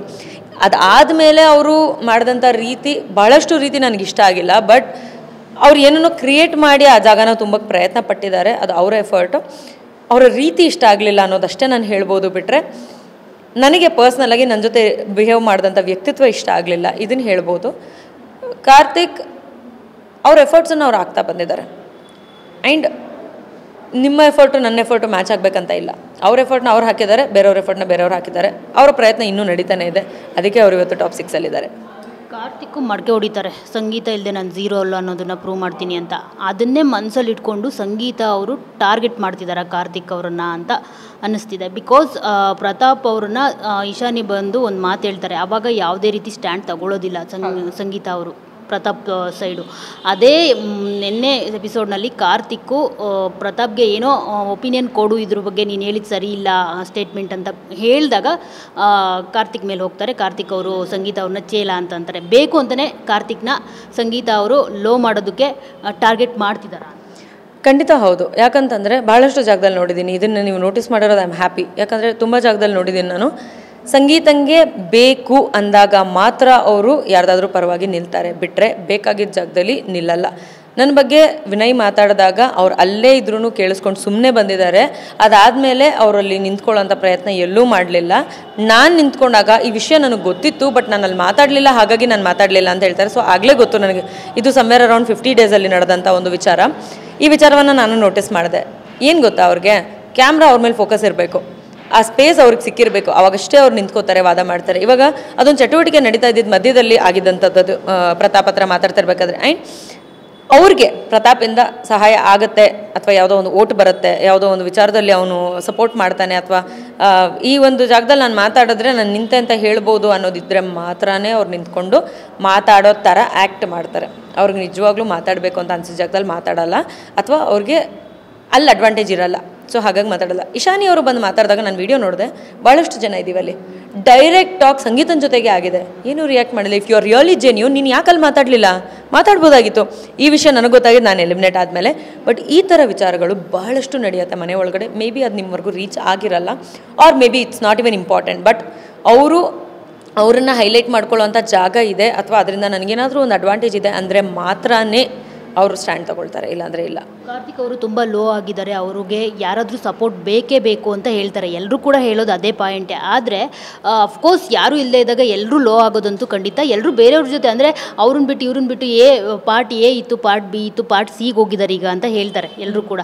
ಆದರೆ ಎಲ್ಲರೂ ಮಾಡಿರೋದು ಅಲ್ಲಿ ಅದೇ. ಈವನ್ ಸಂಗೀತ ಅವರು ಅಷ್ಟೇ, ನಿಮ್ಮನ್ನು ಬಿಟ್ಟ ಮೇಲೆ ಪ್ರತಾಪು, ವಿನಯ್ ಎಲ್ಲರೂ ಸರ್ಕಲ್ ಆಗುತ್ತೆ. ಆಮೇಲೆ ನಮ್ರತಾ. ಸೊ ಯಾಕೆ ಅಲ್ಲಿ ಅದು ಹೈಲೈಟ್ ಆಗ್ತಾ ಇಲ್ಲ, ಕಾರ್ತಿಕ್ ಮಾಡೋದು ಮಾತ್ರ ಹೈಲೈಟ್ ಆಗ್ತಿದೆ? ಅಲ್ಲಿ ಏನಾಗ್ತಿದೆ ಅಂತಂದರೆ, ಇದು ನನಗೂ ಎಕ್ಸ್ಪೀರಿಯೆನ್ಸ್ ಆಗಿದೆ. ಕಾರ್ನರ್ ಮಾಡೋವಂಥ ಪ್ರಯತ್ನ ತುಂಬ ನಡೆಯುತ್ತೆ, ಅದರಲ್ಲಿ ಅವನು ಒಬ್ಬ. ಓಕೆನಾ?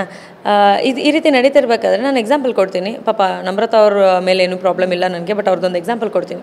ಫಸ್ಟು ವಿನಯ್ ಅವ್ರ ಹತ್ರ ಇರ್ತಾರೆ, ಆಮೇಲೆ ಸ್ನೇಹಿತವ್ರ ಹತ್ರ ಇರ್ತಾರೆ, ನಂತರ ಇಲ್ಲೆಲ್ಲೋ ಮಾತಾಡ್ತಾರೆ, ಇಂಡಿವಿಜುವಲ್ ಆಗಿ ಕಾಣಿಸ್ಕೋತಾರೆ, ಪ್ರತಾಪ್ ಅಂತಾರೆ. ಅದು ಆದಮೇಲೆ ವಿನಯ್, ಮತ್ತು ನಂತರ ಕಾರ್ತಿಕ್, ನಂತರ ಸಂಗೀತ. ಸೊ ನಿಮಗೆ ಒಂದಲ್ಲ ಒಂದು ಜಾಗದಲ್ಲಿ ನೀವು ಚೆನ್ನಾಗಿ ಮಾತಾಡ್ತಿರೋ, ಜೋರಾಗಿ ಮಾತಾಡ್ತಿರೋ, ನೀವು ಒಳ್ಳೆಯವರೋ ಕೆಟ್ಟವರೋ ಮ್ಯಾಟ್ರ್ ಆಗೋಲ್ಲ. ಇದು ಏನಕ್ಕೆ ಎಕ್ಸಾಂಪಲ್ ತೊಗೊಂಡೆ ಅಂತಂದರೆ, I could name easily so that ನಿಮ್ಗೆ ಅರ್ಥ ಆಗುತ್ತೆ ಅದು ಅಂತ. ಈ ರೀತಿ ಎಲ್ಲರೂ ಮಾಡಿದ್ದಾರೆ. ಆ್ಯಂಡ್ ಯಾರಾದರೂ ಒಬ್ಬರು ಜೊತೆಯಲ್ಲಿ ಇರ್ತಾರೆ.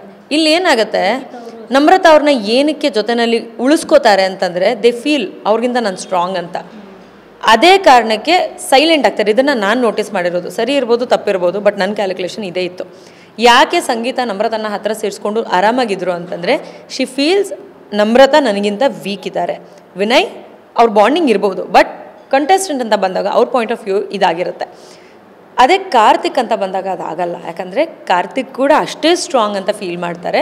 ಅವ್ನು ನನ್ನ ಮುಂದೆ ಇದ್ದರೆ ಅದೇ ನನ್ನ ಜೊತೆ ಫೀಲ್ ಆಗೋಲ್ಲ. ಯಾಕೆ ಅಂತಂದರೆ ನಾನು ಜೋರಾಗಿ ಮಾತಾಡ್ತೀನಿ, ಅವ್ರಿಗೆ ಮಾತಾಡೋಕ್ಕೆ ಅವಕಾಶನೇ ಕೊಡಲ್ಲ ಅನ್ನೋ ಒಂದು ಫೀಲ್ ಇದೆ ಅವ್ರಿಗೆ. ಅವ್ರಿಗೆ ನಾನು ಮಾತಾಡೋಕ್ಕೆ ಅವಕಾಶ ಕೊಟ್ಟಿಲ್ಲ ಅಂತಂದರೆ ಅವ್ರು ಹೇಗೆ ಹೈಲೈಟ್ ಆಗೋದಕ್ಕೆ ಸಾಧ್ಯ? ಅವರಿಂದ ಲೋ ಅಂತ ಯಾರು ಅಂದ್ಕೊಂಡಿರ್ತಾರೋ ಅವರಿದ್ದರೆ ಮಾತ್ರನೇ ಹೈಲೈಟ್ ಆಗೋದಕ್ಕೆ ಸಾಧ್ಯ. ಅದು ಕಾರ್ತಿಕ್ ಜೊತೆನಲ್ಲಿ ಆಗ್ತಾಯಿಲ್ಲ. ಬಿಕಾಸ್ ಫಿನಾಲೆ ಹತ್ರ ಬರ್ತಾ ಇದೆ. ಏನಾದರೂ ನಾವು ಅವ್ರ ಜೊತೆಗೆ ಇದ್ವಿ ಅಂತಂತಂದರೆ ಅವ್ರು ಜೋರಾಗಿ ಕಾಣಿಸ್ತಾರೆ, ನಾವು ನಿಧಾನಕ್ಕೆ ಕಾಣಿಸ್ತೀವಿ, ಅಥವಾ ನಾವು ಮೆಲೋ ಆಗಿ ಕಾಣಿಸ್ತೀವಿ, ನಮ್ಮ ಹೈಲೈಟ್ ಆಗಲ್ಲ. ಅಲ್ಲಿ calculation, it's all about calculation ಅಷ್ಟೇ. But he strong. ಇದೆಲ್ಲವೂ ಹೇಳ್ತಾ ಇರೋದು ಕಾರ್ತಿಕ್ ಫ್ಯಾನ್ಸು. ಅಂದರೆ ಲೈಕ್ ಸಂಗೀತ ಅವರು ಈಗ ಒಂದು 70 ಡೇಸ್ ಆದಮೇಲೆ ಗೇಮ್ ಚೇಂಜ್ ಮಾಡ್ತಾರೆ, ಎಲ್ಲರ ಜೊತೆನೂ ಚೆನ್ನಾಗಿರೋದಕ್ಕೆ ಸ್ಟಾರ್ಟ್ ಮಾಡ್ಕೊಳ್ತಾರೆ. ಸೊ ಹಂಗಾದರೆ ಅವರು ಯಾಕೆ ಒಬ್ಬರೇ ಕುತ್ಕೊಂಡು ಬಾತ್ರೂಮಲ್ಲಿ ಅಳ್ಕೊಂಡು ಯಾರ ಜೊತೆನೂ ಮಾತಾಡದೆ ಯಾಕಿರಲಿಲ್ಲ? ಅದೇ ಬೇರೆಯವ್ರ ಜೊತೆ ಯಾರೂ ಇಲ್ಲದೇ ಇದ್ದಾಗ, ಅಫ್ಕೋರ್ಸ್ ನಾನು ಆಗಿದ್ದರೂ ಅಷ್ಟೇ, ತನಿಷಾ ಇಲ್ಲದೆ ಹೋದರೆ ನಾನು ಬೇರೆಯವ್ರ ಜೊತೆ ಮಿಂಗಲ್ ಆಗ್ತಾಯಿದ್ದೆ. ಅಷ್ಟು ದೊಡ್ಡ ಮನೇಲಿ ಒಬ್ಬರೇ ಇರೋದಕ್ಕೆ ಆಗೋದಿಲ್ಲ. ಸೊ ಅದ್ರ ಬಗ್ಗೆ ಹೇಳೋದಂತೆ, ಅವ್ರು ಯಾಕೆ ಗೇಮ್ ಚೇಂಜ್ ಮಾಡಿದ್ರು ಎಲ್ಲರ ಜೊತೆ ಚೆನ್ನಾಗಿರೋದು? ಅಂದರೆ ಏನಾಗುತ್ತೆ, ಪೇರೆಂಟ್ಸ್ ರೌಂಡ್ ಅಂತ ಒಂದಾಗತ್ತೆ. ಗೊತ್ತಿಲ್ಲದೇನೋ ಅವ್ರೊಂದು ಹಿಂಟ್ ಕೊಟ್ಟು ಹೋಗ್ತಾರೆ, ಎಲ್ಲರ ಜೊತೆ ಚೆನ್ನಾಗಿರಿ ಅಂತ. ಯಾರ್ಯಾರು ಫೈಟ್ ಮಾಡಿರ್ತಾರೆ ಸಡನ್ನಾಗಿ ಒಂದಾಗ್ಬಿಡ್ತಾರೆ. ಆ್ಯಂಡ್ ನೀನು ಮೊದಲಿಂದ ಇಲ್ಲಿ ಹಳ್ಳ ಇದೆ, ನಾನು ಅಲ್ಲಿ ಕಾಲಿಡಲ್ಲ ಅಂತ ಅಂದ್ಕೊಂಡೇ ಬರ್ತಿರ್ತೀಯ.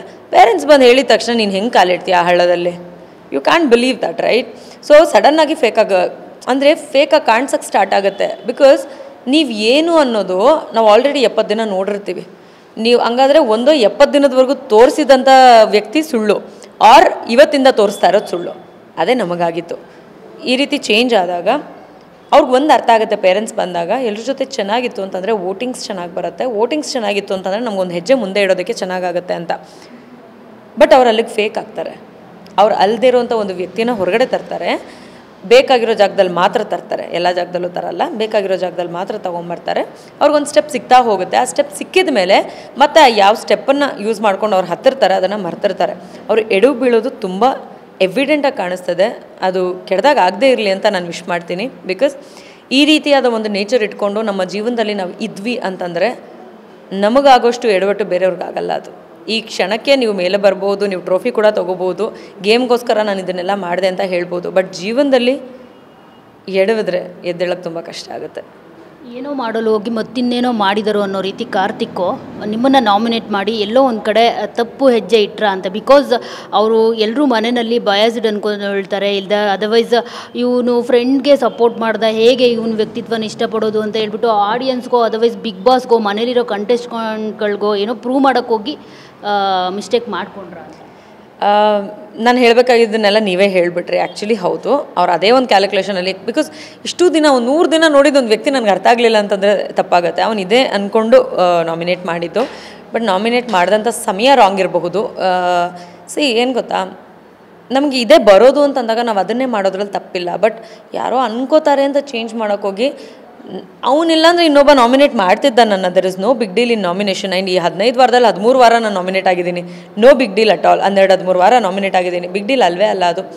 ಇವತ್ತು ಹೋಗಬೇಕು ನಾನು ಮನೆಯಿಂದ ಅಂತ ನನ್ನ ಹಣೆಯಲ್ಲಿ ಬರ್ತಿತ್ತು ಅಂತಂದರೆ ಫಾರ್ ಶೋರ್ ನಾನು ಹೋಗ್ತೀನಿ. ಬಟ್ ಅವ್ನು ಹೇಳಿ ತಗಲಾಕೊಂಡಂಗೆ ಆಯಿತು. ಅಲ್ಲಿ ಅಷ್ಟು ದಿನದಿಂದ ಕಾಪಾಡ್ಕೊಂಡು ಬಂದಂಥ ಒಂದು ಫ್ರೆಂಡ್ಶಿಪ್ ಇರ್ಬೋದು, ಒಂದು ಬಾಂಡ್ ಇರ್ಬೋದು. ಆ್ಯಂಡ್ ನಾವು ಯಾವತ್ತೂ ನನ್ನ ಫ್ರೆಂಡು ಅಂತ ಹೇಳ್ಕೊಂಬಂದಿಲ್ಲ. ಅದು ತಾನಾಗೆ ಬೆಳೆದಂಥ ಒಂದು ಬಾಂಡ್. ಅದನ್ನು ರಾಂಗ್ ಪ್ಲೇಸಲ್ಲಿ ಅವನು ಬಿಟ್ಕೊಟ್ಬಿಟ್ಟ ಅಂತ ಅನಿಸುತ್ತೆ. ಅಷ್ಟೇ ಬಿಟ್ಟರೆ ನಾಮಿನೇಟ್ ಅವನಿಲ್ಲ ಅಂತಂದರೆ ಇನ್ನೊಬ್ಬರು ಮಾಡಿರೋರು. ಅವನ ಒಂದು ವ್ಯಕ್ತಿತ್ವ ಏನಾಗೋಯ್ತು, ಬೇರೆ ಯಾರ್ದೋ ಮಾತು ಕೇಳ್ಕೊಂಡು ಅವ್ನು ಇದನ್ನು ಮಾಡ್ತಾನೆ ಅಥವಾ ಬೇರೆ ಏನೋ ಮಾಡೋಕ್ಕೋಗಿ ಏನೋ ಮಾಡ್ತಾನೆ ಅನ್ನೋದು ತೋರಿಸ್ಕೊಟ್ಟಂಗಾಯಿತು. ಅಷ್ಟೇ ಬಿಟ್ಟರೆ ಅದರಿಂದನೇ ನಾನು ಆಚೆ ಬಂದೆ ಅಂತ ನಾನು ಹೇಳಲ್ಲ. ಅವನ ಮೇಲಿರೋ ಸಲಿಗೆಯಿಂದ, ಅವನ ಮೇಲಿರೋ ಕೋಪದಿಂದ ನಾನು ಒಂದು ಮಾತು ಹೇಳ್ಬಿಟ್ಟು ಬಂದಿರ್ಬೋದು, ನೀನೇ ನಾಮಿನೇಟ್ ಮಾಡಿದೆ ಅಂತ. ಬಟ್ ಇದೆಲ್ಲ ಇದ್ದಿದ್ದು ಜನರ ಕೈಯಲ್ಲಿ. ನಾನು ಇಷ್ಟು ವಾರ ನಾಮಿನೇಟ್ ಆಗಿದ್ದೀನಿ. ನಾಮಿನೇಟ್ ಆಗಿರಬೇಕಾದ್ರೆ ನಾನು ಯಾರನ್ನೂ ಹೋಗಿ ಕೇಳಿಲ್ಲ, ಹೇಳಿಲ್ಲ. ಯಾಕೆ ಅಂತಂದರೆ ಅವನ ಒಂದು ಗೇಮಲ್ಲಿ ಅವನೊಂದು ರಾಂಗ್ ಸ್ಟೆಪ್ ತೊಗೊಂಡ ಅಂತ ನನಗನ್ನಿಸ್ತು. ನಾನು ಅದನ್ನು ಎಕ್ಸ್ಪ್ಲೈನ್ ಮಾಡಿದೆ, ಅವನಿಗೆ ಅರ್ಥ ಆಯಿತು ಅಂತ ಅಂದ್ಕೊಂಡಿದ್ದೀನಿ. ಒಬ್ಬನೇ ಇರ್ತಾನೆ, ಏನು ತೊಂದರೆ ಇಲ್ಲ. ಏನಾಗುತ್ತೆ ಗೊತ್ತಾ, ಒಬ್ಬರೇ ಇದ್ದಾಗ ಒಬ್ಬರೇ ಏನಂತ ಮಾತಾಡ್ಕೊಳಕ್ಕಾಗತ್ತೆ, ಒಬ್ಬರೇ ಎಷ್ಟಂತ ಕಿತ್ತಾಡ್ಕೊಳಕ್ಕಾಗತ್ತೆ, ಆ ರೀತಿ ಆಗುತ್ತೆ. ಅಟ್ಲೀಸ್ಟ್ ಅವನು ಬೇರೆಯವ್ರ ಥರ ಬಾತ್ರೂಮ್ಗೆ ಹೋಗಿ ಹತ್ಕೊಂಡು ಮಿರರ್ ಮುಂದೆ ಸೀನ್ ಕ್ರಿಯೇಟ್ ಮಾಡಿಕೊಂಡು ಅವನು ಸ್ಪೇಸ್ ತೊಗೊಳಕ್ಕೆ ಟ್ರೈ ಮಾಡ್ತಾ ಇಲ್ಲ. ಅವನ ಆಟ ಎಷ್ಟಾಗುತ್ತೋ ಅಷ್ಟು ಆಡ್ತಾ ಇದ್ದಾನೆ. ಅದಕ್ಕೆ ನಾನು ಅಪ್ರಿಷಿಯೇಟ್ ಮಾಡ್ತೀನಿ. ಫ್ರೆಂಡ್ಶಿಪ್ ಮೇಲೆ ನಂಬಿಕೆ ಇಟ್ಟು ತನಿಷಾ ಮೋಸ ಹೋದ್ರ? ಫಸ್ಟ್ ಆಫ್ ಆಲ್ ಆ ಮನೆಯಲ್ಲಿ ಫ್ರೆಂಡ್ಶಿಪ್ ಎಕ್ಸ್ಪೆಕ್ಟ್ ಮಾಡೋದೇ ತಪ್ಪು. ಅದ್ರ ಮೇಲೆ ಒಂದಷ್ಟು ಫ್ರೆಂಡ್ಶಿಪ್ ಬೆಳೀತು. ಬೇಜಾರಾಗುತ್ತೆ. ಆ ಬಾಂಡಿಂಗ್ ಇದ್ದು ಸಡನ್ನಾಗಿ ಏನೋ ಒಂದು ಆಗೋಯ್ತು ಅಂದಾಗ ಬೇಜಾರಾಗುತ್ತೆ. ಆ ಬೇಜಾರು ನನಗೂ ಆಗಿದೆ. ಬಿಟ್ಟರೆ ಅಲ್ಲಿರೋರು ಜೆನ್ಯೂನಾಗಿ ನನಗೆ ಯಾರೋ ಹೊರಗಡೆವರೆಗೂ ಕ್ಯಾರಿ ಆಗ್ತಾರೆ ಅಂತ ಆ ಥರದ್ದು ಏನೂ ಇರಲಿಲ್ಲ. ಬಟ್ ಇಷ್ಟು ದಿನ ನೋಡಿದ ಮೇಲೆ ಕೊನೆಯಲ್ಲಿ ಹೌದು, ಕಾರ್ತಿಕ್, ವರ್ತೂರ್, ತುಕಾಲಿ ಈ 3 ಜನರಲ್ಲಿ ನಾವು ಟಚಲ್ಲಿ ಇರ್ತೀವಿ ಅಥವಾ ನಮ್ಮ ಒಂದು ಫ್ರೆಂಡ್ಶಿಪ್ನ ಮುಂದಕ್ಕೆ ಬೆಳೆಸ್ಕೊಂಡು ಹೋಗ್ತೀವಿ ಅಂತಿದೆ. ನನಗೆ ಹೊಸದಾಗಿ ಅನಿಸಿದ್ದು ಕೊನೆಯಲ್ಲಿ ನಮ್ರತಾ ಅವ್ರ ಜೊತೆ ಕೂಡ ನಾನು ಚೆನ್ನಾಗಿ ಇರ್ತೀನಿ ಅಂತ. ಇನ್ನು ಉಳಿದವರೆಲ್ಲ ಅಷ್ಟಕ್ಕಷ್ಟೇ. ವಿನಯ್ ಆಲ್ಸೋ ಲೈಕ್ ವಿನಯ್ ಮತ್ತು ನಮ್ರತಾ ಬಗ್ಗೆ ನನಗೆ ಎಷ್ಟು ಒಂದು ನೆಗೆಟಿವ್ ಒಪಿನಿಯನ್ ಇತ್ತು, ಹೋಗ್ತಾ ಒಂಚೂರು ಬದಲಾಯಿತು. ಅಟ್ಲೀಸ್ಟ್ ಅವರು ಕೆಡ್ದಾಗಿದ್ರು ಡೈರೆಕ್ಟಾಗಿದ್ದಾರೆ, ಹಿಂದೆಯಿಂದ ಚೂರಿ ಹಾಕ್ತಿಲ್ಲ ಅನ್ನೋ ಒಂದು ಇದಿದೆ. ನಾನು ಸಂಕ್ರಾಂತಿ ಟೈಮಲ್ಲೂ ಹೇಳಿದ್ದೀನಿ. ಅವರಿಬ್ಬರ ಜೊತೆ ಸಾಧ್ಯ ಆದರೆ ನಾನು ಫ್ರೆಂಡ್ಶಿಪ್ ಇಟ್ಕೊಳ್ತೀನಿ. ಹಾಗಾದರೆ ನಿಮಗೆ ಫ್ರೆಂಡ್ಸ್ ಅನ್ನೋರು ಚೂರಿ ಹಾಕಿದ್ರು ಬೆನ್ನಿಗೆ? ಖಂಡಿತ ಹೌದು. ನಾನು ಅಲ್ಲೂ ಹೇಳಿದ್ದೀನಿ, ನಂಬಿಕೆ ದ್ರೋಹ ಮಾಡಿದ್ದಾರೆ, ಸ್ಪೆಷಲಿ ಸಂಗೀತ. ಅದಾದಮೇಲೆ ವರ್ತೂರ್ ಮಾಡಿದ್ದಾರೆ. ಬಟ್ ಅದೇನೆಂದರೆ ಅದಷ್ಟು ಮ್ಯಾಟ್ರ್ ಆಗಲಿಲ್ಲ. ಬಿಕಾಸ್ ಅವರು ನಾನು ಚೆನ್ನಾಗಿದ್ದೀವಿ ಹೌದು, ಬಟ್ ಇವ್ರ ಥರ ಕ್ಲೋಸ್ ಬಾಂಡಿಂಗ್ ಇರಲಿಲ್ಲ. ಕಾರ್ತಿಕ್ ಆಗಲಿ ಸಂಗೀತ ಆಗಲಿ ಅವ್ರ ಜೊತೆ ಇರೋ ಹಾಗೆ ಕ್ಲೋಸ್ ಬಾಂಡಿಂಗ್ ಇರಲಿಲ್ಲ. ಸಲಿಗೆ ಇತ್ತು, ಸಲಿಗೆ ಇಲ್ಲ ಅಂತ ನಾನು ಹೇಳಲ್ಲ. ಬಟ್ ಅವ್ರು ಮಾಡಿದ್ದು ಒಂಚೂರು ಬೇಜಾರಾಯಿತು, ಈ ಲೆವೆಲ್ಗಲ್ಲ. ಸೊ ಅಷ್ಟೋ ನಂಬೋದೇನೆ ಕಷ್ಟ. ನಾನು ಈ 3 ಜನರನ್ನ ನಂಬಿದ್ದೆ. 3 ಜನ ಒಂದಲ್ಲ ಒಂದು ರೀತಿನಲ್ಲಿ ಮಾಡಿದ್ರು. ಬಟ್ ಆದರೂ ಪರವಾಗಿಲ್ಲ ಅಂತ ಅಂದ್ಕೊಳ್ಳೋಂಥದ್ದು ನಾನು ಕಾರ್ತಿಕ್ದು. ಯಾಕಂದರೆ it's just a nomination again. ನನಗೆ ಬೇಜಾರಾಗಿದ್ದು ಅರ್ಹತೆ ಇಲ್ಲ ಅಂತ ನೀನೇ ಒಪ್ಕೋತಾ ಇದೆಯಾ ಅನ್ನೋ ಥರದ್ದು ಒಂದು ಬೇಜಾರಾಯಿತು. ಯಾಕಂದರೆ ನನ್ನನ್ನು ಅರ್ಥ ಮಾಡ್ಕೊಂಡಿದ್ದಾರೆ ಅಂತ ನಾನು ಅಂದ್ಕೊಂಡಿದ್ದೆ. At the same time elimination ಆಗಿರೋದಕ್ಕೆ ಏನಾಗ್ಬಿಡ್ತು, ಅದು ಮೇ ಬಿ ಅವ್ರ ಕ್ಯಾಲ್ಕುಲೇಷನ್ ಕೂಡ ರೈಟ್ ಇರ್ಬೋದು ಅಂತ ಅನ್ನಿಸ್ತು. ನಾನು ಯಾವತ್ತೂ ಯಾವುದನ್ನು ರಿಗ್ರೆಟ್ ಮಾಡಲ್ಲ. ನಾನು ಯಾರಿಗೇನು ಹೇಳಬೇಕೋ ಅದನ್ನು ಹೇಳಿದ್ದೀನಿ, ತಲುಪಿಸಿದ್ದೀನಿ. ಅವ್ರಿಗೆ ತಿಳಿಸ್ಬೇಕಾದಂಥ ಎಲ್ಲ ವಿಚಾರಗಳನ್ನು ಮನೇಲಿದ್ದಾಗಲೂ ತಲುಪಿಸಿದ್ದೀನಿ, ಮನೆಯಿಂದ ಹೊರಗಡೆ ಬರಬೇಕಾದ್ರೂ ತಲುಪಿಸಿದ್ದೀನಿ. Karthik is one genuine person ಅಲ್ಲಿ. ಸೊ ಹಾಗಾಗಿ ಅವನ ಜೊತೆ ನಾನು ಏನೇ ಕೋಪ ಇದ್ರು ಮನಸ್ತಾಪ ಇದ್ರು ನಾನು ಸರಿ ಮಾಡಿಕೊಂಡು ನಾನು ಅವನ ಜೊತೆ ಚೆನ್ನಾಗಿರ್ತೀನಿ. ತನಿಷಾ ಅವರು ಬಿಗ್ ಬಾಸ್ ಗೇಮ್ ಆಡೋದಕ್ಕೆ ಹೋಗಿದ್ದು ಅವರಿಗೋಸ್ಕರನ ಅದರ್ವೈಸ್ ಕಾರ್ತಿಕ್ನ ಪುಷ್ ಮಾಡೋಕೆ ಹೋಗಿದ್ದು? ಯಾಕಂದರೆ ನಾನು ಎಕ್ಸಾಂಪಲ್ಸ್ ಕೂಡ ಕೊಡ್ತೀನಿ ಇಲ್ಲಿ. ಯಾಕಂದರೆ ನಿಮ್ಮ ಹೆಸರು ಅವರೆಲ್ಲೂ ತೊಗೊಳ್ತಾರಲ್ಲ, ಯಾವುದೇ ಸೇವ್ ಮಾಡಬೇಕಿದ್ರು ಏನೇ ಇದು ಬರಲಿ ಅವರು ಫಸ್ಟು ಸಂಗೀತ ಜೊತೆ ಚೆನ್ನಾಗಿದ್ದಾಗ ಎಲ್ಲ ಕಡೆನೂ ಅವ್ರು ಸಂಗೀತನೇ ಫಸ್ಟು ಪ್ರಿಫರೆನ್ಸ್ ಕೊಡ್ತಾ ಇರ್ತಾರೆ. ಮತ್ತು ನೀವೊಂದು ಗೇಮ್ ಆಡ್ತೀರಿ ಸ್ಟಾರ್ಟಿಂಗಲ್ಲಿ, ನೀವು ಕ್ಯಾಪ್ಟನ್ ಆಗಿರ್ತೀರಿ ಆಗ. ಸೊ ಆವಾಗ ಅವರಿಬ್ಬರು ನಿಮ್ಮ ಟೀಮಿಗೆ ಬರಲ್ಲ, ನೀವೇನು ಬೇಸರ ಮಾಡಿಕೊಡೋದಿಲ್ಲ, ನಿಮ್ಗೆ ಕಾನ್ಫಿಡೆಂಟ್ ಇರುತ್ತೆ ಯಾರು ಇಲ್ಲದೇ ಇದ್ದರೂ ನಾವು ಹಾಡಬೇಕಷ್ಟೇ ಚೆನ್ನಾಗಿ, ಅವಾಗ ಮಾತ್ರ ಗೆಲ್ಲೋದಕ್ಕೆ ಸಾಧ್ಯ ಅಂತ ಹೇಳ್ಬಿಟ್ಟು. ಸೊ ಎಲ್ಲೂ ನಾನು ನೋಡಿದಾಗ 50 days ಅವ್ರ ಜೊತೆ ಚೆನ್ನಾಗಿದ್ದಾಗ ತನಿಷಾಗೆ ಎಲ್ಲೂ ಸಪೋರ್ಟ್ ಸಿಗ್ತಾ ಇರಲ್ಲ. ಸೊ ಇದಕ್ಕಿಂತ ತನಿಷಾ ಅವರು ಇಂಡಿವಿಜುವಲ್ ಗೇಮ್ ಆಡಿದ್ದಿದ್ರೆ ಟಾಪ್ 5 ಇರ್ತಾಯಿದ್ರು ಅಂತ ಅನ್ಸುತ್ತೆ. ಅಫ್ಕೋರ್ಸ್ ನೀವು ಟಾಪ್ 5 ಇರೋ ಅರ್ಹತೆ ಎಲ್ಲ ಕ್ವಾಲಿಟೀಸ್ ಇತ್ತು ನಿಮಗೆ, ಆದರೆ ಇನ್ನೂ ಅವ್ರ ಜೊತೆ ಇಲ್ಲದೆ ಹೋಗಿದ್ರೆ ನಿಮ್ಮ ಇಂಡಿವಿಜುವಾಲಿಟಿ ನೀವು ತೋರಿಸ್ಕೊಂಡಿದ್ದರೆ ಎಲ್ಲೋ ಇದಾಗ್ತಾಯಿತ್ತು. ಯಾಕಂದರೆ ಫ್ರೆಂಡ್ಶಿಪ್ ಮಾಡಿದ್ರು ಅಲ್ಲೇನೂ ಇದಾಗಿಲ್ಲ ನಿಮಗೆ ಅಂತ. ಏನಾಗುತ್ತೆ ಅಂತಂದರೆ ಈ ಫಸ್ಟು ಇವ್ರೇನು ನನ್ನ ಹತ್ರ ಫ್ರೆಂಡ್ಸು ಅಂತ ಜೊತೆಗಿದ್ರು ಅದರಲ್ಲಿ ಏನಿದೆ ಅವ್ರಿಗೆ ಕಾಣಿಸ್ತಿರ್ಬೋದು. ಯಾಕಂತಂದರೆ ನಾನು ಯಾವಾಗಲೂ ನನ್ನ ಹೆಸರು ತೊಗೊಳ್ಬೇಕಾದ್ರೆ ತುಂಬ ಕ್ಲಿಯರಾಗಿ ಹೇಳಿದ್ದೀನಿ, ನಾನು ಫ್ರೆಂಡ್ ಅಂತ ತೊಗೊಳ್ಳಲ್ಲ, ಆ್ಯಸ್ ಅ ಕಂಟೆಸ್ಟೆಂಟ್ ತೊಗೊಳ್ತೀನಿ ಅಂತ. ನಾನು ಸಂಗೀತನ ಒಂದು ಜಾಗದಲ್ಲಿ ಸೇವ್ ಮಾಡೋಕ್ಕಂತ ಇಷ್ಟಪಡ್ತೀನಿ ಅಂತ ಹೇಳ್ತೀನಿ. ಆಗಲೂ ನಾನು ವಾಪಸ್ ಬಂದು ಅವ್ರಿಗೆ ಅದನ್ನೇ ಹೇಳ್ತೀನಿ, ನಾನು ನಿನ್ನನ್ನು ಸೇವ್ ಮಾಡಬೇಕು ಅಂತ ತೊಗೊಂಡಿದ್ದು ಹೆಸರು ನೀನು ನನ್ನ ಫ್ರೆಂಡ್ ಅಂತ ಅಲ್ಲ, ಒಂದು ಕಂಟೆಸ್ಟೆಂಟಾಗಿ ನೀನೇನು ಈ ಮನೆಗೆ ಕಾಂಟ್ರಿಬ್ಯೂಟ್ ಮಾಡ್ತಿದ್ಯಾ ಆ ಕ್ಯಾಲ್ಕುಲೇಷನಲ್ಲಿ ಅಂತ ಅಂದ್ಬಿಟ್ಟು. ಅದಕ್ಕೂ ಬೇಜಾರು ಮಾಡ್ಕೋತಾರೆ ಅವರು, ಫ್ರೆಂಡ್ ಅಂತ ತೊಗೊಂಡಿಲ್ಲ ಅಂತ ಅಂದ್ಬಿಟ್ಟು. ಕಾರ್ತಿಕ್ನ ನಾನು ಇವತ್ತಿಗೂ ಇಲ್ಲಿ ಕೂತ್ಕೊಂಡು ನಾನು ಏನು ಕಾರ್ತಿಕ್ ಅಂತ ಹೆಸರು ತೊಗೊಳ್ತಾ ಇದ್ದೀನಿ, ಆ್ಯಸ್ ಅ ಕಂಟೆಸ್ಟೆಂಟೇ ತೊಗೊಳ್ತಾ ಇರೋದು, not as a friend. And ಅದರಲ್ಲೂ ಫಸ್ಟ್ 50 days ಏನು ನೀವು ಫ್ರೆಂಡ್ಶಿಪ್ಪು ಅದು ಇದು ಅಂತ ಹೇಳ್ತಿದ್ದೀರಾ, ನಂಬಿಕೆನೇ ಇಲ್ಲ ನನಗೆ ಅಲ್ಲಿ ಫ್ರೆಂಡ್ಶಿಪ್ ಬೆಳೆಯುತ್ತೆ ಅಂತ. ಅಂಥದ್ರಲ್ಲಿ ಬಾಂಡಿಂಗ್ ಈಸ್ ಅಗೇನ್ ದೇರ್, ಇಲ್ಲ ಅಂತ ನಾನು ಹೇಳಲ್ಲ, ಬಾಂಡಿಂಗ್ ಇತ್ತು. ಹೋಗ್ತಾ ಅದು ಜಾಸ್ತಿ ಆಯಿತೇ ಹೊರತು ಫ್ರೆಂಡು ನೀನು ಮಾಡಬೇಕು, ಫ್ರೆಂಡು ನಾನು ಮಾಡ್ತೀನಿ ಅಂತ ಯಾವುದೂ ಮಾಡಿಲ್ಲ. ಆ್ಯಂಡ್ ಹ್ಯುಮ್ಯಾನಿಟಿ ವೈಸ್ ನಾನು ಕಾರ್ತಿಕ್ಗೆ ಏನು ಮಾಡಿದ್ದೀನೋ ಅದನ್ನು ಸಂಗೀತಂಗೂ ಮಾಡಿದ್ದೀನಿ, ಅದನ್ನು ವರ್ತೂರ್ಗೂ ಮಾಡಿದ್ದೀನಿ, ಅದನ್ನು ತುಕಾಲಿಗೂ ಮಾಡಿದ್ದೀನಿ, ವಿನಯ್ಗೆ ಮಾಡಿದ್ದೀನಿ, ನಮ್ರತಂಗೆ ಮಾಡಿದ್ದೀನಿ. ಸೊ ನನಗೆ ಆ ಸಮಯದಲ್ಲಿ ಏನು ಮಾಡಬೇಕು ಅನಿಸುತ್ತೋ ಮಾಡಿದ್ದೀನಿ, ಯಾರನ್ನೂ ಪುಷ್ ಮಾಡೋದಕ್ಕೆ ನಾವು ಹೋಗಿಲ್ಲ. ಆ್ಯಂಡ್ ಕಾರ್ತಿಕ್ಗೆ ಆ್ಯಕ್ಚುಲಿ ನನ್ನ ಕಡೆಯಿಂದ ಆ ಥರದ್ದು ಏನೋ ಪುಷ್ ಸಿಕ್ಕಿದೆ ಅಂತ ನನಗೆ ಅನಿಸಲ್ಲ. He might have not taken my name, I might have taken his name, ನಾನು ಇಲ್ಲ ಅಂತ ಹೇಳಲ್ಲ. ಬಟ್ ಅವ್ನು ಏನಿದ್ದಾನೆ ಅದಕ್ಕೆ ಹೆಸರು ತೊಗೊಂಡಿರ್ತೀನಿ, ನಾಟ್ ಫಾರ್ ಮೈ ಫ್ರೆಂಡ್ ಅಂತ ನಾನು ತೊಗೊಂಡಿರಲ್ಲ. ಆ್ಯಂಡ್ ಅವ್ನು ಗೆದ್ದರೆ ನನಗೇನಾದರೂ ಆಗಬೇಕಂತ ಏನೂ ಇಲ್ಲ. ಈಗ ಹೇಳಿ, ಅಂದರೆ ಹೊರಗಡೆ ಬಂದಿದ್ದೀರಾ, ಎಲ್ಲವನ್ನ ನೋಡಿದ್ದೀರಾ, ಈಗ ಗುಂಪು ಯಾರ್ದು, ಫ್ರೆಂಡ್ಶಿಪ್ ಯಾರ್ದು ಅಂತ? ಬಿಕಾಸ್ ವಿನಯ್ ಅವ್ರದ್ದು ಗುಂಪಾಗ್ತಾ ಇರುತ್ತೆ, ನಿಮ್ಮದು ಫ್ರೆಂಡ್ಶಿಪ್ ಆಗ್ತಾ ಇರುತ್ತೆ. ಅಲ್ಲಿ ಅವ್ರು ಏನೇ ಮಾಡಿದ್ರು ಗುಂಪುಗಾರಿಕೆ ಮಾಡ್ತಿದ್ದಾರೆ ಅಂತ ಹೇಳ್ತಿರ್ತೀರಿ ಎಲ್ಲರೂ ಕೂಡ. ಸೊ ನಿಮ್ಮದು ಏನೇ ಇರಲಿ ಎಲ್ಲರೂ ಕೂಡ, ಒಬ್ಬರೇ ಅಲ್ಲ ಬೇರೆಯವರು ಕೂಡ ಹೇಳ್ತಿರ್ತಾರೆ ನಿಮ್ಮದು ಮಾತ್ರ ಫ್ರೆಂಡ್ಶಿಪ್ ಅಂತ. ಈಗ ಏನು ರಿಯಲೈಸ್ ಆಗಿದೆ ತನಿಷಾಗೆ? ಅಲ್ಲಿ ನನಗೇನು ಅಂಥ ಚೇಂಜ್ ಏನಾಗಿಲ್ಲ. ಅಲ್ಲಿ ಏನಿತ್ತು ಅದೇನೆ, ಗುಂಪೇನೆ ಫ್ರೆಂಡ್ಶಿಪ್ಪೇನೆ, ಇಂಡಿವಿಜುವಲೇನೆ. ಆ್ಯಂಡ್ ಪ್ರತಿ ಸಲ ಅದು ಚೇಂಜ್ ಆಗ್ತಿತ್ತು. ನಾವೇನು ಇನಿಷಿಯಲ್ ಅಂದ್ಕೊಳ್ತಾ ಇದ್ವಿ ಅದು ಹೋಗ್ತಾ 1-2 ವಾರ ಆದಮೇಲೆ ಚೇಂಜ್ ಆಯಿತು, ಆಮೇಲೆ ಇನ್ನೊಂದು 4 ವಾರ ಆದಮೇಲೆ ಚೇಂಜ್ ಆಯಿತು. It keeps changing. ಅದರಲ್ಲಿ ಏನು ಹೊಸ ವಿಷಯ ಏನಿಲ್ಲ, ನನಗೇನು ಅಂಥ ಚೇಂಜ್ ಆಗಿಲ್ಲ.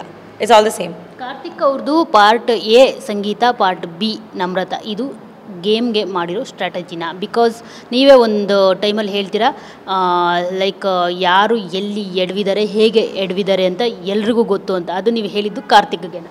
ಹೌದು, ನಾನು ಹೇಳಿದ್ದು ಕಾರ್ತಿಕ್ಗೆನೇ. ಅದು ಅವ್ರಿಗೂ ಗೊತ್ತಾಗಿರುತ್ತೆ, ನನಗೂ ಗೊತ್ತಿದೆ. ಅಲ್ಲಿ ಸೈಡ್ ಎನ ಸಂಗೀತ ಕ್ರಿಯೇಟ್ ಮಾಡಿದ್ರು, ಸೈಡ್ ಬಿನ ಕಾರ್ತಿಕ್ ಕ್ರಿಯೇಟ್ ಮಾಡಿಕೊಂಡ್ರು. ಅದರಲ್ಲಿ ಇಬ್ಬರದು ಇದರಲ್ಲಿ ಒಬ್ಬೊಬ್ಬರ ಕಡೆಯಿಂದ ಎಕ್ಸ್ಟ್ರಾ ಕಾಂಟ್ರಿಬ್ಯೂಷನ್ ಇದೆ. ಸೈಡ್ ಎನ ಕ್ರಿಯೇಟ್ ಮಾಡಿದ್ದು ಸಂಗೀತ ಅವರು, ಸೈಡ್ ಬಿನ ಕ್ರಿಯೇಟ್ ಮಾಡ್ಕೊಂಡಿದ್ದು ಕಾರ್ತಿಕ್ ಅವರು. May be he felt that zone was nice.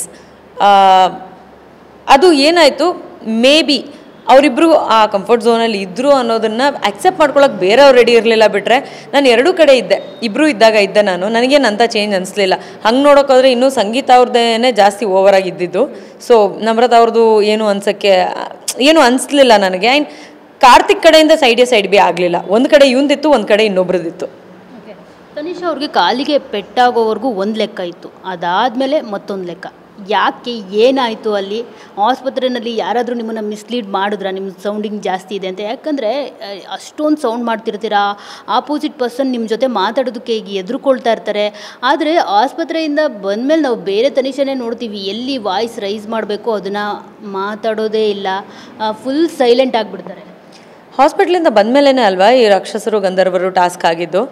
ರಾಕ್ಷಸರು ಟಾಸ್ಕಲ್ಲಿ ನಾನು ಅತಿಯಾಗಿ ಮಾತಾಡಿದೆ, ಅತಿಯಾಗಿ ಜೋರಾಗಿ ಮಾತಾಡಿದೆ, ತುಂಬ ವಾದ ಮಾಡಿದೆ. ಸ್ನೇಹಿತ ತಪ್ಪು ನಿರ್ಧಾರಗಳನ್ನ ತೊಗೊಂಡಾಗ ಪ್ರತಿ ಸಲ ಹೇಳಿದ್ದೆ, ಅದೆಲ್ಲ ಹಾಸ್ಪಿಟ್ಲಿಂದ ಬಂದಮೇಲೆ ಆಗಿದ್ದು.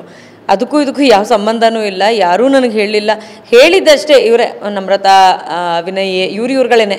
ಅದ್ರ ಜೊತೆಗೆ ಸಂಗೀತನೂ ಆಮೇಲೆ ಸೇರಿಕೊಂಡ್ರು, ಅದು ಬೇರೆ ವಿಷಯ.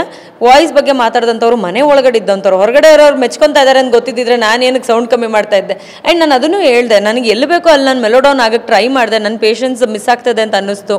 ಹಾಗಾಗಿ ನಾನು ಒಂಚೂರು ಪೇಷನ್ಸಾಗಿ ಇರೋಣ ಅಂತ ಅಂದ್ಕೊಂಡೆ. ಬಿಟ್ಟರೆ ಅದು ಸರಿ ಹೋಗ್ತಿಲ್ಲ ಅಂದಾಗ ಮತ್ತೆ ನಾನು ಐ ಸ್ಟಾರ್ಟೆಡ್ ಟಾಕಿಂಗ್ ಲೌಡ್.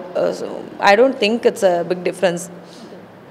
ಅವರು ನಿಮ್ಮ ಬಗ್ಗೆ ಕೆಲವೊಂದು ರಾಂಗಾಗಿ ಮಾತಾಡ್ತಾರೆ. ಅದೇನಾದರೂ ನಿಮಗೆ ಆಚೆ ಬಂದಮೇಲೆ ಗೊತ್ತಾಯ್ತಾ? ಅದನ್ನು ಕೇಳಿ ಏನಾದರೂ ಬೇಜಾರು ಆಯಿತಾ ನಿಮಗೆ? ಅಫ್ಕೋರ್ಸ್ ಟಾಸ್ಕ್ ಅಂತ ಬಂದಾಗ ಎಲ್ಲರೂ ಬೇರೆಯವ್ರ ಬಗ್ಗೆ ಮಾತಾಡ್ತಾರೆ.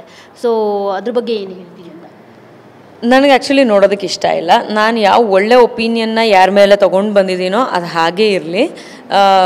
ಕೆಟ್ಟ ಒಪಿನಿಯನ್ ನನಗೆ ಯಾರ ಮೇಲೂ ಬೆಳೆಸ್ಕೊಳ್ಳೋಂಥ ಆಸೆ ಇಲ್ಲ. ಆ್ಯಂಡ್ ಅಲ್ಲಿ ಏನೇ ಮಾಡಿದ್ರು it's all about the game. ಅವ್ರ ಕೈಯಲ್ಲಿ ಆಗಿದ್ದು ಅದೇನೇ ಅವ್ರು ಮಾಡಿದ್ರು. ಕೆಟ್ಟದಾಗಿ ಕಾಣಿಸ್ಕೋಬೇಕು ಅಂತ ಅವರು ಮಾಡಿರಲ್ಲ, ಮಾತಾಡಿರ್ತಾರೆ.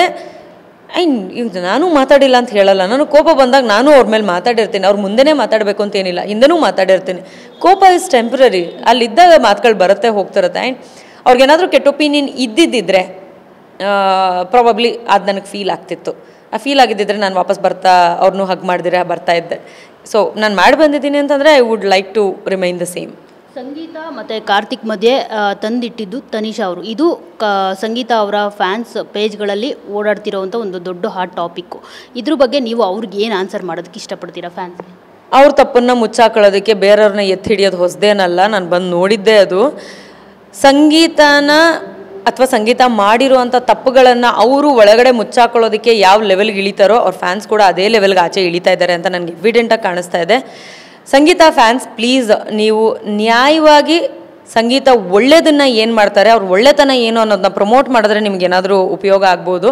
ಬೇರೆಯವ್ರನ್ನ ನೆಗೆಟಿವ್ ಮಾಡಿ ಅಥವಾ ಬೇರೆಯವ್ರೇನೋ ತಪ್ಪು ಮಾಡ್ತಿದ್ದಾರೆ ಅನ್ನೋದನ್ನು ಬೇರೆಯವ್ರ ತಪ್ಪನ್ನು ಎತ್ತಿ ಹಿಡಿಯೋದ್ರಲ್ಲಿ ನೀವು ನಿಮ್ಮ ಸಂಗೀತ ಅವರ ವ್ಯಕ್ತಿತ್ವನ ನೀವೇ ಕೆಳಗಿಳಿಸ್ತಿದ್ದೀರಾ ಅಂತ ಅನ್ಸುತ್ತೆ. ಸ್ವಲ್ಪ ತಿದ್ಕೊಳ್ಳಿ, ಒಳ್ಳೆಯದಾಗುತ್ತೆ. ನೋ ಸಿಂಪತಿ ನೋ ಲವ್, ಇದು ತನಿಷಾ ಅವರ ಆಟ ಅಂತ ಎಲ್ಲರೂ ಅಪ್ರಿಷಿಯೇಟ್ ಮಾಡ್ತಿದ್ದಾರೆ, ನಿಮ್ಮ ಫ್ಯಾನ್ಸು ಮತ್ತು ಬೇರೆಯವ್ರ ಫ್ಯಾನ್ಸು ಎಲ್ಲ. ಯಾವುದೇ ರೀತಿ ವುಮೆನ್ ಕಾರ್ಡು ಅದರ್ವೈಸ್ ಯಾವುದೇ ರೀತಿ ಕಾರ್ಡ್ ಪ್ಲೇ ಮಾಡಿಲ್ಲ ಅಂತ ಹೇಳ್ಬಿಟ್ಟು. ಯಾಕೆ ಅಲ್ಲಿ ತುಂಬಾ ಕಾರ್ಡ್ ಪ್ಲೇಗಳಾಗ್ತಾಯಿತ್ತು. ಜೊತೆಗೆ ಇನ್ನೊಂದು ಪ್ರತಾಪ್ ಮತ್ತು ಸಂಗೀತ ಅವರು ಕಣ್ಣಿಗೆ ಎಫೆಕ್ಟ್ ಆಗಿ ಅವರು ಮನೆಯೊಳಗಡೆ ಬಂದಾಗ ನೀವು ತುಂಬಾ ಅಳ್ತೀರ. ಅದು ನಿಜವಾಗ್ಲೂ ಅಲ್ಲಿ ಏನಾದರೂ ಒಪಿನಿಯನ್ ಕ್ರಿಯೇಟ್ ಮಾಡೋದಕ್ಕೆ ನಿಜವಾಗ್ಲೂ ನಿಮಗೆ ತುಂಬ ದುಃಖ ಆಯಿತು? ಯಾವ ಕಾರ್ಡ್ ಪ್ಲೇ ಮಾಡಿ ಬರೋ ಇಷ್ಟ ನನಗಿರಲಿಲ್ಲ. ಒಂದು, ಅದು ನಾನಲ್ಲ, ನಾನು ನಾನಾಗಿರಬೇಕು, ನಾನು ನಾನಾಗಿದ್ದೆ. ಅದೊಂದು ಖುಷಿ, ನೆಮ್ಮದಿ ಎಲ್ಲ ಇದೆ ನನಗೆ. ಲವ್ ಮಾಡೋದಕ್ಕೆ ಅದು ಜಾಗ ಅಲ್ಲ. ಇನ್ನೊಂದು, ಅಷ್ಟು ಬೇಗ ಲವ್ ಆಗಲ್ಲ. So no love card. Sympathy, ನಾನಿರೋ ಬೋಲ್ಡ್ ಆಗಿರೋ ಅಂಥ ವ್ಯಕ್ತಿ, ಒಬ್ಬರ ಬಗ್ಗೆ ಒಬ್ಬರ ತಪ್ಪನ್ನು ಜೋರಾಗಿ ಹೇಳೋವಂಥ ವ್ಯಕ್ತಿ. ಸಿಂಪತಿ ಕಾರ್ಡ್ ಯೂಸ್ ಮಾಡಿದ್ರೆ ಪ್ರಯೋಜನ ಇಲ್ಲ. ಹಂಗೆ ನೋಡೋಕೋದ್ರೆ ನಾನು ಕಾಲು ನೋವು ಮಾಡ್ಕೊಂಡಾಗ ನಾನು ಸಿಂಪತಿ ಕಾರ್ಡ್ ಆರಾಮಾಗಿ ಪ್ಲೇ ಮಾಡ್ಬೋದಾಗಿತ್ತು.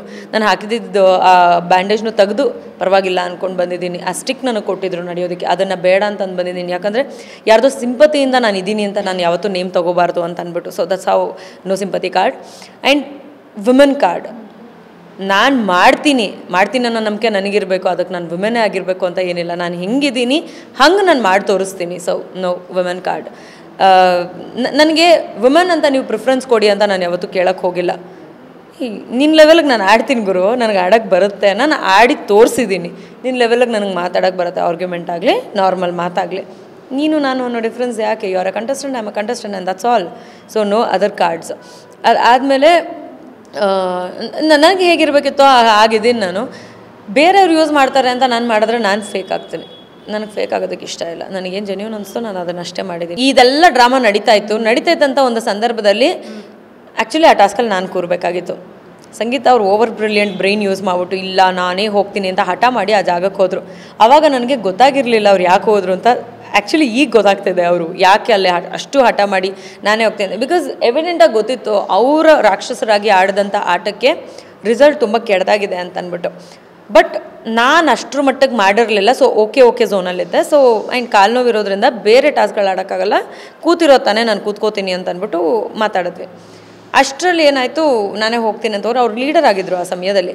ಸೊ ಲೀಡರ್ ಮಾತು ಕೇಳಬೇಕಲ್ಲ ಅಂತ ಅಂದ್ಬಿಟ್ಟು ನಾವು ಸುಮ್ಮನಾದ್ವಿ. ಹೋದರೂ ಕೂತ್ಕೊಂಡು ನಾವು ಸಪೋರ್ಟ್ ಮಾಡ್ತಿದ್ವಿ. Everything happen. ಆ್ಯಂಡ್ ಮೈಕಲ್ ಮತ್ತು ವಿನಯ್ ತುಂಬ ರೂಢಾಗಿ ಹಾಕಿದ್ರು ಅಲ್ಲಿ, ಹೌದು. ಬಟ್ ಶಿ ನ್ಯೂ, ಯಾಕಂದರೆ ಆ 2ನೇ ವಾರದ್ದು ನಾನು ಹೇಳಿದ್ದೆ ಆವಾಗಲೂ, ನೀವು ಮಾಡಿದ್ದು ನಿಮಗೆ ಬರುತ್ತೆ ಅಂತ ಅಂದ್ಬಿಟ್ಟು ಅವಾಗ ಅದನ್ನು ಅವಾಯ್ಡ್ ಮಾಡಿಸೋ ಪ್ರಯತ್ನ ಪಟ್ಟಿದ್ದೆ ನಾನು ಸಂಗೀತ ಅವ್ರಿಗೆ.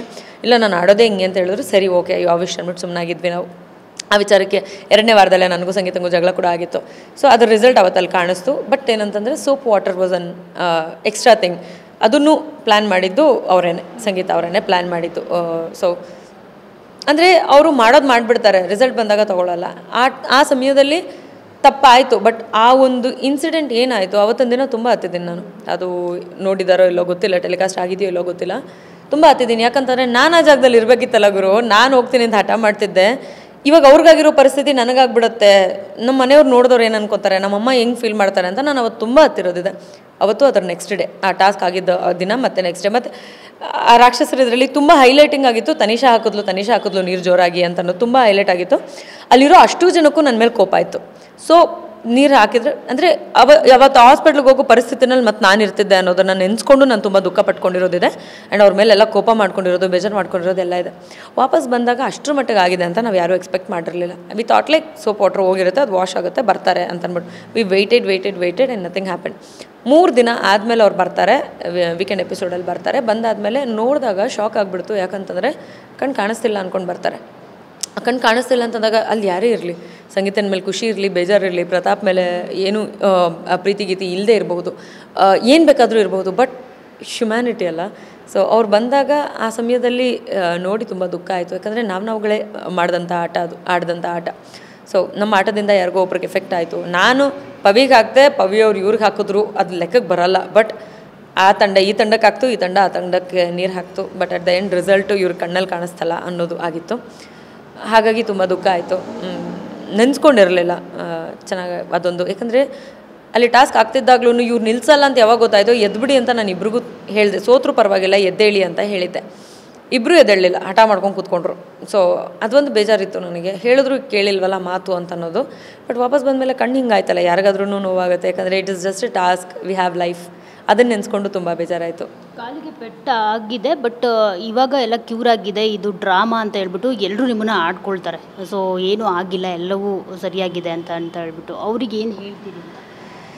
ಎಲ್ಲವೂ ಸರಿಯಾಗಿತ್ತು ಅಂತಂದಿದ್ರೆ ಇರೋ ಎಲ್ಲ ಟಾಸ್ಕಲ್ಲೂ ನಾನು ಆಡಿರ್ತಿದ್ದೆ. ಆ್ಯಂಡ್ ಬಿಗ್ ಬಾಸ್ ಅದಕ್ಕೆ ಪರ್ಮಿಷನ್ ಕೊಟ್ಟಿರ್ತಿದ್ರು. ನನಗೆ ಭಾಳಷ್ಟು ಟಾಸ್ಕ್ಗಳಲ್ಲಿ ತನಿಷಾ ಅವ್ರನ್ನ ಹೊರತುಪಡಿಸಿ ಅಂತ ಹಾಕ್ತಿದ್ರು. ಏನಕ್ಕೆ ಅಂತಂದರೆ ತನಿಷನ್ ಕಾಲು ಡ್ಯಾಮೇಜ್ ಆಗಿದೆ ಅನ್ನೋದ್ರ ರಿಪೋರ್ಟ್ ಅವ್ರ ಹತ್ರ ಇದೆ. ಸೊ ಲಿಗಮೆಂಟೇರ್ ಅನ್ನೋದು ಬೇಗ ಕ್ಯೂರ್ ಆಗೋವಂಥದ್ದಲ್ಲ. ತೋರಿಸ್ಕೊಂಡ್ರೆ ನನ್ನ ಮಕ್ಕಳು ಇನ್ನೂ ತುಳಿದ್ಬಿಡ್ತಾರೆ ಅಂತ ಅಂದ್ಬಿಟ್ಟು ನಾನು ತೋರಿಸ್ಕೊಳ್ತಿರ್ಲಿಲ್ಲ. ಬಿಟ್ಟರೆ ಪೇಯ್ನ್ ತುಂಬ ಇರ್ತಾಯಿತ್ತು. ಆ್ಯಂಡ್ ಈಗಲೂ ನನಗೆ ಇಷ್ಟು ದಿನ ಅಲ್ಲಿ ಮನೆಯಲ್ಲಿ ಏನೋ ಕೆಲಸ ಮಾಡ್ತಿದ್ವಿ. ಇವಾಗ ಸಡನ್ನಾಗಿ ಕಾರ್ ಹತ್ಬೇಕಾದ್ರೆ, ಕಾರಿಂದ ಇಳಿಬೇಕಾದ್ರೆ there was a pain. So ಅಂದರೆ ರೂಢಿ ಇಲ್ದಿರೋಂಥ ಒಂದು ಮೂಮೆಂಟ್ ಮಾಡಿದಾಗ ಸಡನ್ ಪೇಯ್ನ್ ಬರುತ್ತೆ. ಈ ಥರ ಆದಾಗ ಇದು ಇನ್ನೂ ನನಗೆ ಗೊತ್ತಿರೋ ಒಂದು 6 ತಿಂಗಳಾದರೂ ನೋವಿರುತ್ತೆ. ಇಟ್ಸ್ ನಾಟ್ ಈಸಿ ಅದು ಹೋಗೋದು. ಅವ್ರ ಒಪಿನಿಯನ್ ಪ್ರಕಾರ ನಾನು ನಡ್ಕೊಳಕ್ಕಾಗಲ್ಲ. ಆ್ಯಂಡ್ ಆಚೆ ಗಾಯ ಆಗಿದ್ದಿದ್ರೆ ಪ್ರಾಬಬ್ಲಿ ಅವ್ರಿಗೆ ಕಣ್ಣು ಕಾಣಿಸ್ತಿತ್ತೇನೋ, ಸಿಂಪತಿ ಕಾರ್ಡ್ ಪ್ಲೇ ಮಾಡ್ಬೋದಾಗಿತ್ತು. ನಾನು ಸಿಂಪತಿ ಕಾರ್ಡ್ ಪ್ಲೇ ಮಾಡಲಿಲ್ವಲ್ಲ. ಸೊ ಹಾಗಾಗಿ ಅವ್ರಿಗೆ ಹಂಗೆ ಅನ್ಸೋದು ಸಹಜ. ಅವ್ರು ಅಂದ್ಕೊಂಡಿರೋದನ್ನ ನೀವು ಚೇಂಜ್ ಮಾಡಿ ಅಂತೆಲ್ಲ ಹೇಳೋಕೆ ಹೋಗಲ್ಲ. ಯಾಕಂದರೆ ನನ್ನ ಪೇಯ್ನ್ ನನಗೆ ಗೊತ್ತು, ನನ್ನ ಜರ್ನಿ ನನಗೆ ಗೊತ್ತು. I don't want to justify anything for them. ನಿಮಗೋಸ್ಕರ ನಾನು ಕಾಲು ನೋವು ಮಾಡ್ಕೊಂಡೆ ಅಂತೆಲ್ಲ, ನಾನು ಕಾಲು ನೋವು ಇರೋದನ್ನೇ ನಿಮಗೋಸ್ಕರ ತೋರಿಸ್ಕೋತೀನಿ ಅಂತೆಲ್ಲ ಹೋಗಲ್ಲ ನಾನು.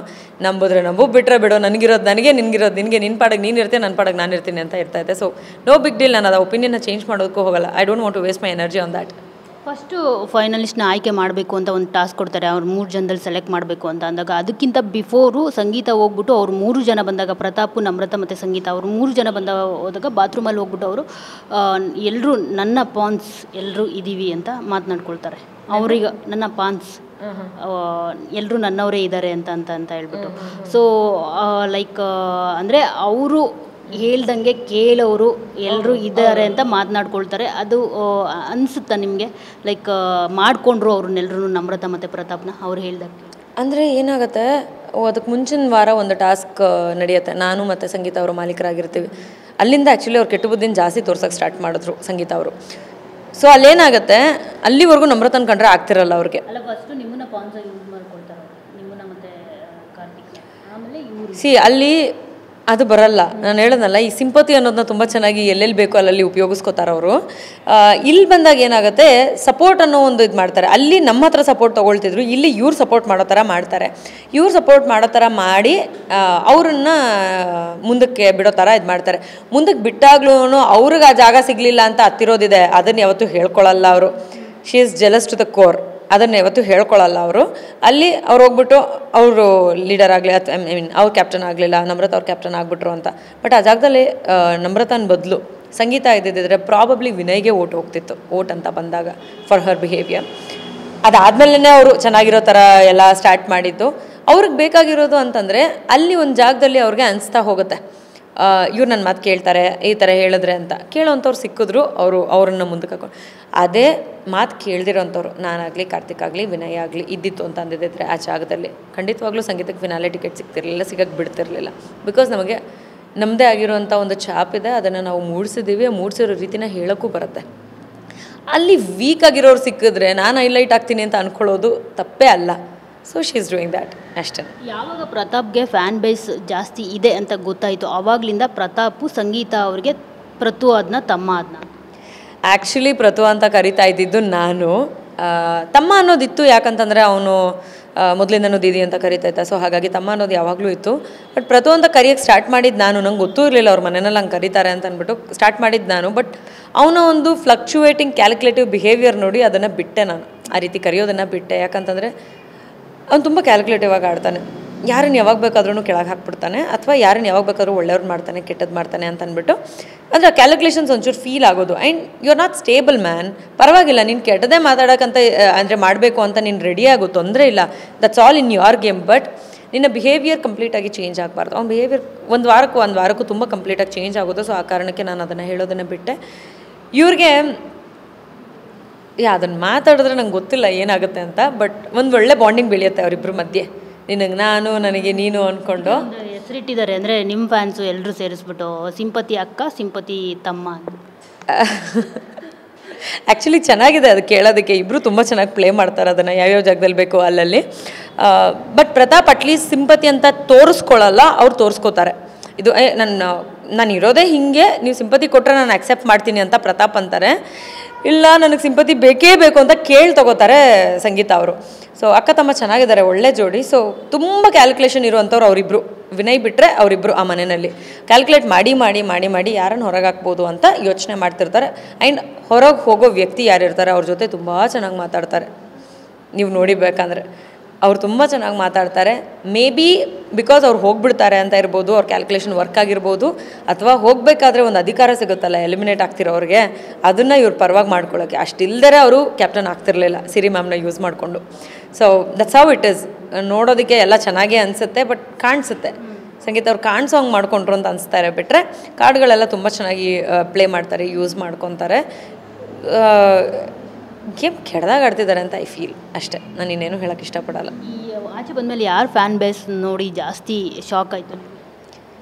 ಆ್ಯಕ್ಚುಲಿ ನನ್ನ ಫ್ಯಾನ್ ಬೇಸ್ ನೋಡಿ ನನಗೆ ಶಾಕ್ ಆಯಿತು. ನಾನು ಎಕ್ಸ್ಪೆಕ್ಟೇ ಮಾಡಿರಲಿಲ್ಲ ನನಗೆ ಇಷ್ಟು ಫ್ಯಾನ್ಸ್ ಇರ್ತಾರೆ, ಅವ್ರು ನನ್ನನ್ನು ಇಷ್ಟೊಂದು ಚೆನ್ನಾಗಿ ಮಾತಾಡಿಸ್ತಾರೆ, ಅಥವಾ ನನ್ನ ಬಗ್ಗೆ ಇಷ್ಟು ಒಳ್ಳೇದು ಮಾತಾಡ್ತಾರೆ, ನನ್ನ ಇಷ್ಟು ಮೆಚ್ಕೊಂಡಿದ್ದಾರೆ. ಆ್ಯಂಡ್ ಎಸ್ಪೆಷಲಿ ದ ಸಾಂಗ್, ನನಗೋಸ್ಕರ ಮಾಡಿದಂಥ ಬೆಂಕಿ ಬಂತು ಸಾಂಗ್, ಇದನ್ನೆಲ್ಲ ನೋಡಿ ನನಗೆ ನನ್ನ ಫ್ಯಾನ್ ಬೇಸ್ ನೋಡಿ ತುಂಬ ಶಾಕ್ ಆಯಿತು. ಯಾಕಂದರೆ ಬೇರೆಯವ್ರದ್ದೆಲ್ಲ ಯಾವ್ಯಾವ ಕಾರ್ಡ್ ಎಷ್ಟೆಷ್ಟು ಸಿಗುತ್ತೆ ಅಂತ ಗೊತ್ತಿತ್ತು. ಸೊ ಅದೊಂದು ಎಕ್ಸ್ಪೆಕ್ಟೇಷನ್, ಸಣ್ಣ ಎಕ್ಸ್ಪೆಕ್ಟೇಷನ್ ಇರುತ್ತಲ್ವ, ಅದಿತ್ತು. ಬಿಟ್ಟರೆ ನನ್ನ ಫ್ಯಾನ್ ಬೇಸ್ ನೋಡಿ ನನಗೆ ನಿಜ ತುಂಬ ಖುಷಿ ಆಯಿತು. ಕೆಲವ್ರದ್ದು ಪೈಡ್ ಅಂತ ಅಂತಿದ್ದಾರೆ. ಪೈಡ್ ನಾನು ಬೇರೆ ಬಾಯ್ಬಿಟ್ಟು ಹೇಳಬೇಕಾ? ಎಲ್ರಿಗೂ ಕಣ್ ಕಾಣಿಸ್ತಿದೆ, ಎಲ್ಲ ಜನಕ್ಕೂ ಗೊತ್ತಿದೆ. ಗೊತ್ತಿರೋರಿಗೆ ಯಾರ್ದು ಫ್ಯಾನ್ ಪೇಜು ಪೇಯ್ಡ್ ಅಂತ ಇರುತ್ತೋ ಅವರು ಬಿಗ್ ಬಾಸ್ ಮನೆಯಿಂದ ಹೊರಗಡೆ ಬಂದಾಗ ಕರ್ಕೊಂಡು ಹೋಗೋದಕ್ಕೆ 4 ಜನ ಫ್ಯಾಮಿಲಿಯಿಂದ ಬಂದಿರ್ತಾರಲ್ಲ, ಅವಾಗ ಗೊತ್ತಾಗುತ್ತೆ.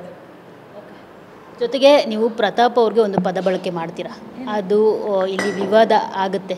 ನಿಮ್ಮ ಮನೆಯವ್ರು ಯಾರೂ ಹೇಳಿಲ್ವಾ ಅದು? ಆ್ಯಕ್ಚುಲಿ ಆದರೂ ಅಫ್ಕೋರ್ಸ್ ಈಗ ವಿವಾದ ಎಲ್ಲ ಬಗೆಹರಿದಿದೆ. ನೀವು ಕೂಡ ಅವ್ರಿಗೆ ಏನು ಹೇಳಬೇಕು ಅದನ್ನು ಹೇಳಿದ್ದೀರಾ. ಸೊ ಆ ಪ್ರೋಸೆಸ್ ಹೇಗಿತ್ತು ಅಂತ ನಿಮ್ಗೇನಾದರೂ ಕೇಳಿದಾಗ ಲೈಕ್ ಶಾಕು, ಅದರ್ವೈಸ್ ಭಯ ಏನಾದರೂ ಆಯಿತಾ ಅಂತ? ಭಯ ಏನಿಲ್ಲ, ಯಾಕಂದರೆ ನಾನು ಏನು ಮಾತಾಡಿದ್ದೀನಿ ಅಂತ ನನಗೆ ತುಂಬ ಕ್ಲಿಯರ್ ಇತ್ತು. ಅವ್ನು ದಡ್ಡನ್ ಥರ ಸುಮ್ಮನೆ ಹಿಂಗೆ ಹುಚ್ಚುಚ್ಚುನಂಗೆ ಮಾಡ್ತಾ ಇದ್ದರೆ ಅದನ್ನು ಹೇಳಬೇಕು ಅಂತ ಅನ್ನಿಸ್ತು. ಆ್ಯಂಡ್ ಇದು ಯಾಕೋ ಗೊತ್ತಿಲ್ಲ, ಅವ್ನು ಹೆದರ್ಕೊತಾನೆ ಅನ್ನೋ ಥರ ಏನು ಬಿಹೇವ್ ಮಾಡ್ತಾ ಇದ್ದ.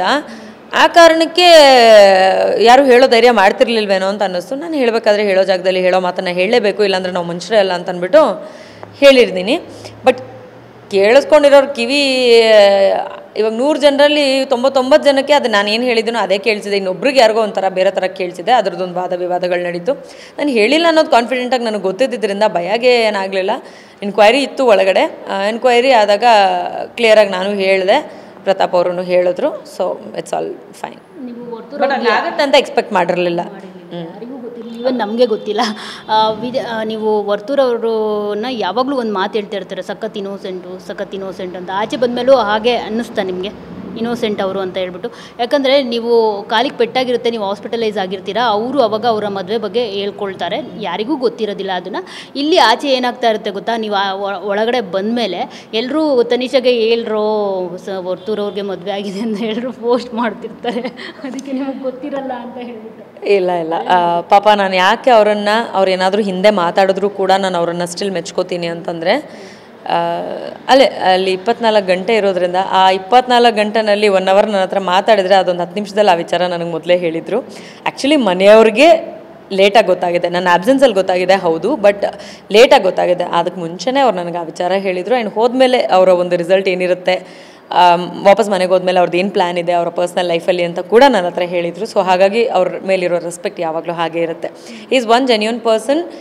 ಮಾತಾಡ್ಕೊಂಡಿರ್ಬೋದು, ಬೈಕೊಂಡಿರ್ಬೋದು, ನನ್ನ ಕ್ಯಾರೆಕ್ಟರ್ ಇಷ್ಟಪಡದೇ ಇರ್ಬೋದು, ಅಥವಾ ಬಿಹೇವಿಯರ್ ನಾವೇನು ಲೌಡಾಗಿ ಮಾತಾಡ್ತೀವಿ ಅಂತ ಹೇಳ್ತಾರೆ ಅದ್ರ ಇಷ್ಟಪಡದೇ ಇರ್ಬೋದು. ಬಟ್ ಅವ್ರ ವಿಚಾರಗಳನ್ನು ಅವರು ತುಂಬ ಕ್ಲಿಯರಾಗಿ ನನ್ನ ಹತ್ರ ಹೇಳಿದರು. ಆ್ಯಂಡ್ ಇವರೆಲ್ಲ ಈ ಥರ ಹಿಂಗೆ ರೇಗಿಸ್ತಾರೆ ಅಂತಲೇ ಅವರು ಹೆಚ್ಚು ಮಾತಾಡ್ತಿರ್ಲಿಲ್ಲ. ನಾವು ಆ್ಯಕ್ಚುಲಿ ತುಂಬ ಚೆನ್ನಾಗಿ ಮಾತಾಡ್ತಾ ಇದ್ವಿ.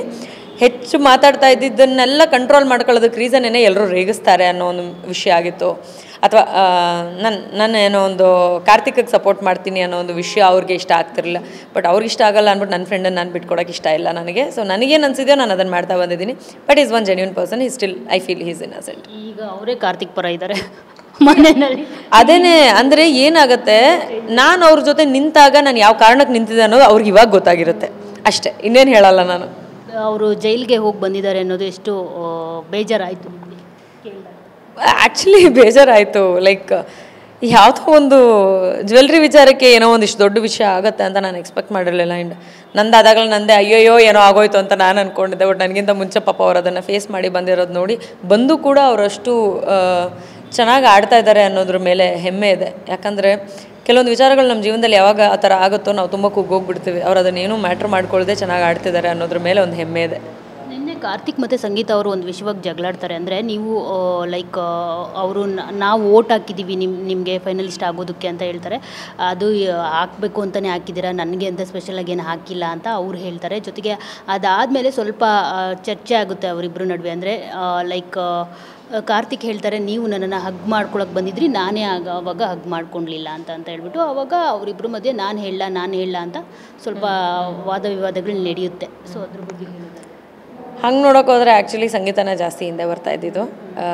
ಅದು ನೋಡೋರಿಗೆ ಎಷ್ಟು ಮಟ್ಟಿಗೆ ಗೊತ್ತಾಗ್ತಿದೆಯಲ್ಲೋ ಗೊತ್ತಿಲ್ಲ. ನಾನು ತುಂಬ ಹತ್ತಿರದಲ್ಲಿ ನೋಡಿರೋದ್ರಿಂದ ಸಂಗೀತ ಹೇಳೋದು ಹೇಳ್ಬಿಡ್ತಾರೆ. ಆಮೇಲೆ ಅವರೇ ಪಾಪ ಕಾರ್ತಿಕ್ಗೆ ಹೋಗಿ ಸಾರಿ ಕೇಳಲಿ ಅಂತ ಎಕ್ಸ್ಪೆಕ್ಟ್ ಮಾಡ್ತಾರೆ. ಅದು ಹಿಂಟ್ ಕೊಡ್ತಾರೆ, ಅವ್ನು ನಂಗೆ ಬಂದು ಸಾರಿ ಕೇಳಬೇಕು ಅಂತ ಅಂದ್ಬಿಟ್ಟು. ಅವ್ನು ಸಾರಿ ಕೇಳಿದಾಗ ಅದು ಜೆನ್ಯೂನ್ ಅಲ್ಲ ಅಂತಾರೆ. ಮತ್ತು ಅದನ್ನು ಎಲ್ಲರ ಮುಂದೆ ಹೇಳು ಅಂತಾರೆ. ಅಂದರೆ ಟು ಡ್ರಮ್ಯಾಟಿಕ್ ಒಂದು ವಿಚಾರನ. ಮತ್ತು ಇವಾಗ ನನಗೂ ಇವಾಗ ಎಕ್ಸಾಂಪಲ್, ನನಗೂ ನಿಮಗೂ ಏನೋ ಜಗಳ ಆಗಿರುತ್ತೆ, ಅದು ಕ್ಯಾಮ್ರಾ ಮುಂದೆ ಆಗಿರಲ್ಲ, ಎಲ್ಲೋ ಒಂದು ಕಾರ್ನರಲ್ಲಿ ಕೂತಿದ್ದಾಗ ಆಗಿರುತ್ತೆ. ಬಟ್ ನೀವು ಅದನ್ನು ಏನು ಮಾಡ್ತೀರಾ, ಯಾವುದೋ ಒಂದು ಕ್ಯಾಮ್ರಾ ಮುಂದೆ ಮಾತಾಡ್ತಿರ್ಬೇಕಾದ್ರೆ ಬಂದ್ಬಿಟ್ಟು ತನಿಷಾ ನನಗೂ ನಿಮ್ಗೆ ಜಗಳ ಆಗಿತ್ತು ನೆನಪಿದೆಯಾ ಅಂದ್ಬಿಟ್ಟು ಅದನ್ನು ಹೇಳ್ತೀರಾ. So how I will feel ಅದನ್ನು ಅವ್ರು ಮಾಡ್ತಾರೆ. ಅಂದರೆ ವೇದಿಕೆ ಅಂತ ಸಿಕ್ಕಾಗ ಎಲ್ಲೋ ಒಂದು ಏನೋ ಒಂದು ಎಕ್ಸ್ಪ್ರೆಸ್ ಮಾಡಬೇಕು ಅಂತ ಬಂದಾಗ, ಯಾವುದೋ ಒಂದು ಟಾಸ್ಕ್ ಅಂತ ಬಂದಾಗ ಎಲ್ಲೋ ಕಾರ್ನರಲ್ಲಿ ಬಾತ್ರೂಮಲ್ಲಿ ಕೂತ್ಕೊಂಡು ಮಾತಾಡಿರೋ ವಿಷಯನ ಕಾರ್ತಿಕ್ ನೀವು ಅದನ್ನು ಮಾಡಿದ್ರಿ ಅಂತ ಬಂದು ಹೇಳ್ತಾರೆ. ಅಥವಾ ನಾನು ತಪ್ಪು ಮಾಡಿಬಿಟ್ಟಿದ್ದೀನಿ ಸಾರಿ ಅಂತ ಕೇಳ್ತಾರೆ. So that she acts innocent there. ಇನ್ನೊಂದು ಹೊಸ ಕಾರ್ಡಲ್ಲಿ ಪ್ಲೇ ಆಗುತ್ತೆ, ಎಮೋಷನಲ್ ಕಾರ್ಡ್ ಪ್ಲೇ ಆಗುತ್ತೆ. ಅಂದರೆ ನನಗೆ ವೇದಿಕೆ ಮೇಲೆ ಬಂದು ಕೂಡ ನಾನು ಏನೂ ನಾಚಿಕೆ ಪಟ್ಕೊಳ್ದೆ ನಾನು ನಿಮಗೋಸ್ಕರ ಮಾತಾಡಿದೆ ಅನ್ನೋ ರೀತಿಯಲ್ಲಿ ಅವ್ರು ರಿಯಾಕ್ಟ್ ಮಾಡ್ತಾರೆ. ಬಟ್ ದಟ್ ಲುಕ್ಸ್ ಸೋ ಸಿಲ್ಲಿ. ನೀನು ಟಾಸ್ಕ್ ಅಂತ ಬಂದಾಗ ಟಾಸ್ಕ್ ಮಾಡು ಗುರು, ಚಟುವಟಿಕೆ ಅಂತ ಬಂದರೆ ಚಟುವಟಿಕೆ ಮಾಡು. ನೀನು ಪರ್ಸ್ನಲ್ ಪಾರ್ಕಲ್ಲಿ ಮಾತಾಡೋ ಥರ ಡಿಸ್ಕಷನ್ನ ತೊಗೊಂಬಂದ್ಬಿಟ್ಟು ನೀನು ವೇದಿಕೆ ಮೇಲೆ ಮಾಡಿದ್ರೆ ಯಾರಿಗದು ಇಷ್ಟ ಆಗುತ್ತೆ? ಯಾರು ಅದನ್ನು ಟಾಸ್ಕ್ ಅಂತ ಕನ್ಸಿಡರ್ ಮಾಡಲಿಲ್ಲ. And at the end you are blaming him, which is not good. So ಆ ರೀತಿ ಏನು ನಾನು ಹೇಳ ಅಂತ ಬರೋದ್ರಲ್ಲಿ ಐ ಥಿಂಕ್ ಕಾರ್ತಿಕೇ ಗೆಲ್ತಾ ಇದ್ರು ಅಂತ ಅನ್ಸುತ್ತೆ. ಯಾಕಂತಂದರೆ ಅವ್ರ ಕಡೆಯಿಂದ ವಿಚಾರಗಳು ಜಾಸ್ತಿ ಬಂದಿದೆ ಆ್ಯಂಡ್ ಅದು ಅವ್ರಿಗೆ ಬೇಕಾದಾಗ ಬಂದಿದೆ. ಬಿಗ್ ಬಾಸು ಜಾಸ್ತಿ ಸಂಗೀತ ಅವ್ರನ್ನ ಪುಷ್ ಮಾಡ್ತಿದ್ದಾರೆ ಅಂತ ಅನ್ಸುತ್ತೆ. ಅವ್ರಿಗೆ ಪುಷ್ ಮಾಡಬೇಕು ಅಂತ ಇದೆಯೋ ಇಲ್ವೋ ನನಗೆ ಗೊತ್ತಿಲ್ಲ. ಬಟ್ ಅವ್ರು ಆಡ್ತಿರೋ ಆಟಕ್ಕೆ ಜನ ಜಾಸ್ತಿ ನೋಡ್ತಾ ಇದ್ದಾರೆ ಅವರನ್ನು. ಆ ಜಾಸ್ತಿ ನೋಡ್ತಾ ಇರೋದು ಮ್ಯಾಟ್ರ್ ಆಗ್ತಾ ಇರಬಹುದು. ವಿನಯ್ ಮತ್ತು ಸಂಗೀತಗೆ ಆನ್ಸರ್ ಕೊಡಬೇಕು ಅಂತ ಅಂದರೆ ಅದಕ್ಕೆ ತನಿಷಾನೇ ಪರ್ಫೆಕ್ಟ್ ಅಂತ ಎಲ್ಲರೂ ಹೇಳ್ತಾಯಿದ್ರು. ಯಾಕಂದರೆ ಒಂದು ಸರಿ ವಿನಯ್ ಅವರು ನಿಮ್ಮ ಮೇಲೆ ಏಕವಚನದಲ್ಲಿ ಒಂದು ಪದಪ್ರಯೋಗ ಮಾಡ್ತಾರೆ, ನೀವು ಅಲ್ಲೇ ಸುಮ್ಮನಿರಿಸ್ತೀರಿ ಅವ್ರನ್ನ. ಮತ್ತು ಸಂಗೀತ ಅವರು ಯಾವತ್ತೂ ನಿಮ್ಮನ್ನ ಅವರು ಡಾಮಿನೇಟ್ ಮಾಡ್ಕೊಂಡು ಬರೋದಕ್ಕೆ ಆಗೋದೇ ಇಲ್ಲ, ಯಾಕಂದರೆ ಅವ್ರಿಗಿಂತ ನೀವು ಅವ್ರನ್ನ ಡಾಮಿನೇಟ್ ಮಾಡಿರ್ತೀರ. ಖಂಡಿತ ಹೌದು, ಇದು ಎರಡನ್ನೂ ನಾನು ಒಪ್ಕೋತೀನಿ. ವಿನಯ್ ಅವರು ಮಾತಾಡೋದಕ್ಕೆ ಅಂತ ಬಂದಾಗ ಏನಾಗುತ್ತೆ, ನಾನು ಎಲ್ಲ ಜಾಗದಲ್ಲೂ ನಾನ್ಸೆನ್ಸಾಗಿ ಮಾತಾಡಲ್ಲ ಅನ್ನೋದು, ಜೋರಾಗಿ ಮಾತಾಡ್ತೀನಿ ಹೌದು, ಬಟ್ ನಾನ್ಸೆನ್ಸಾಗಿ ಮಾತಾಡಲ್ಲ ಅಂತ ಅನ್ನೋದು ವಿನಯ್ಗೂ ಗೊತ್ತಿದೆ, ಉಳಿದವ್ರಿಗೂ ಗೊತ್ತಿದೆ, ಸಂಗೀತ ಅವ್ರಿಗೂ ಗೊತ್ತಿದೆ. ಅವರು ತಪ್ಪು ವಿಚಾರಗಳನ್ನ ಬೇಕಂದರೆ ತೊಗೊಂಡು ಆರ್ಗ್ಯೂ ಮಾಡಿಕೊಂಡು ನಾನೇ ರೈಟು ಅಂತ ಯಾವ ಲೆವೆಲ್ಗೆ ಬೇಕಾದರೂ ಇಳಿತಾರೆ. ನಾನು ಅದನ್ನು ಮಾಡಲ್ಲ. ಇನ್ನು ನನ್ನ ಹತ್ರ ಬಂದಾಗ ಟಾಪಿಕ್ ಕ್ಲಿಯರ್ ಆಗಿರುತ್ತೆ. ನಾನು ಬೇಡ ಅಂತಂದರೆ ಅದನ್ನ ಬೇಡ ಅಂತಲೇ ವಾದ ಮಾಡ್ತೀನಿ, ಬೇಕು ಅಂದರೆ ಬೇಕು ಅಂತಲೇ ವಾದ ಮಾಡ್ತೀನಿ. ಬಟ್ ಅವ್ರದ್ದು ಫ್ಲಕ್ಚುಯೇಟ್ ಆಗ್ತಿರುತ್ತೆ. ಆ ಭಯ ಅವ್ರಿಗಿರೋದ್ರಿಂದನೇ ಅವ್ರ ನನ್ನ ಹತ್ರ ಯಾವತ್ತೂ ಆರ್ಗ್ಯುಮೆಂಟಲ್ಲಿ ಗೆಲ್ಲಕ್ಕಾಗಲಿಲ್ಲ.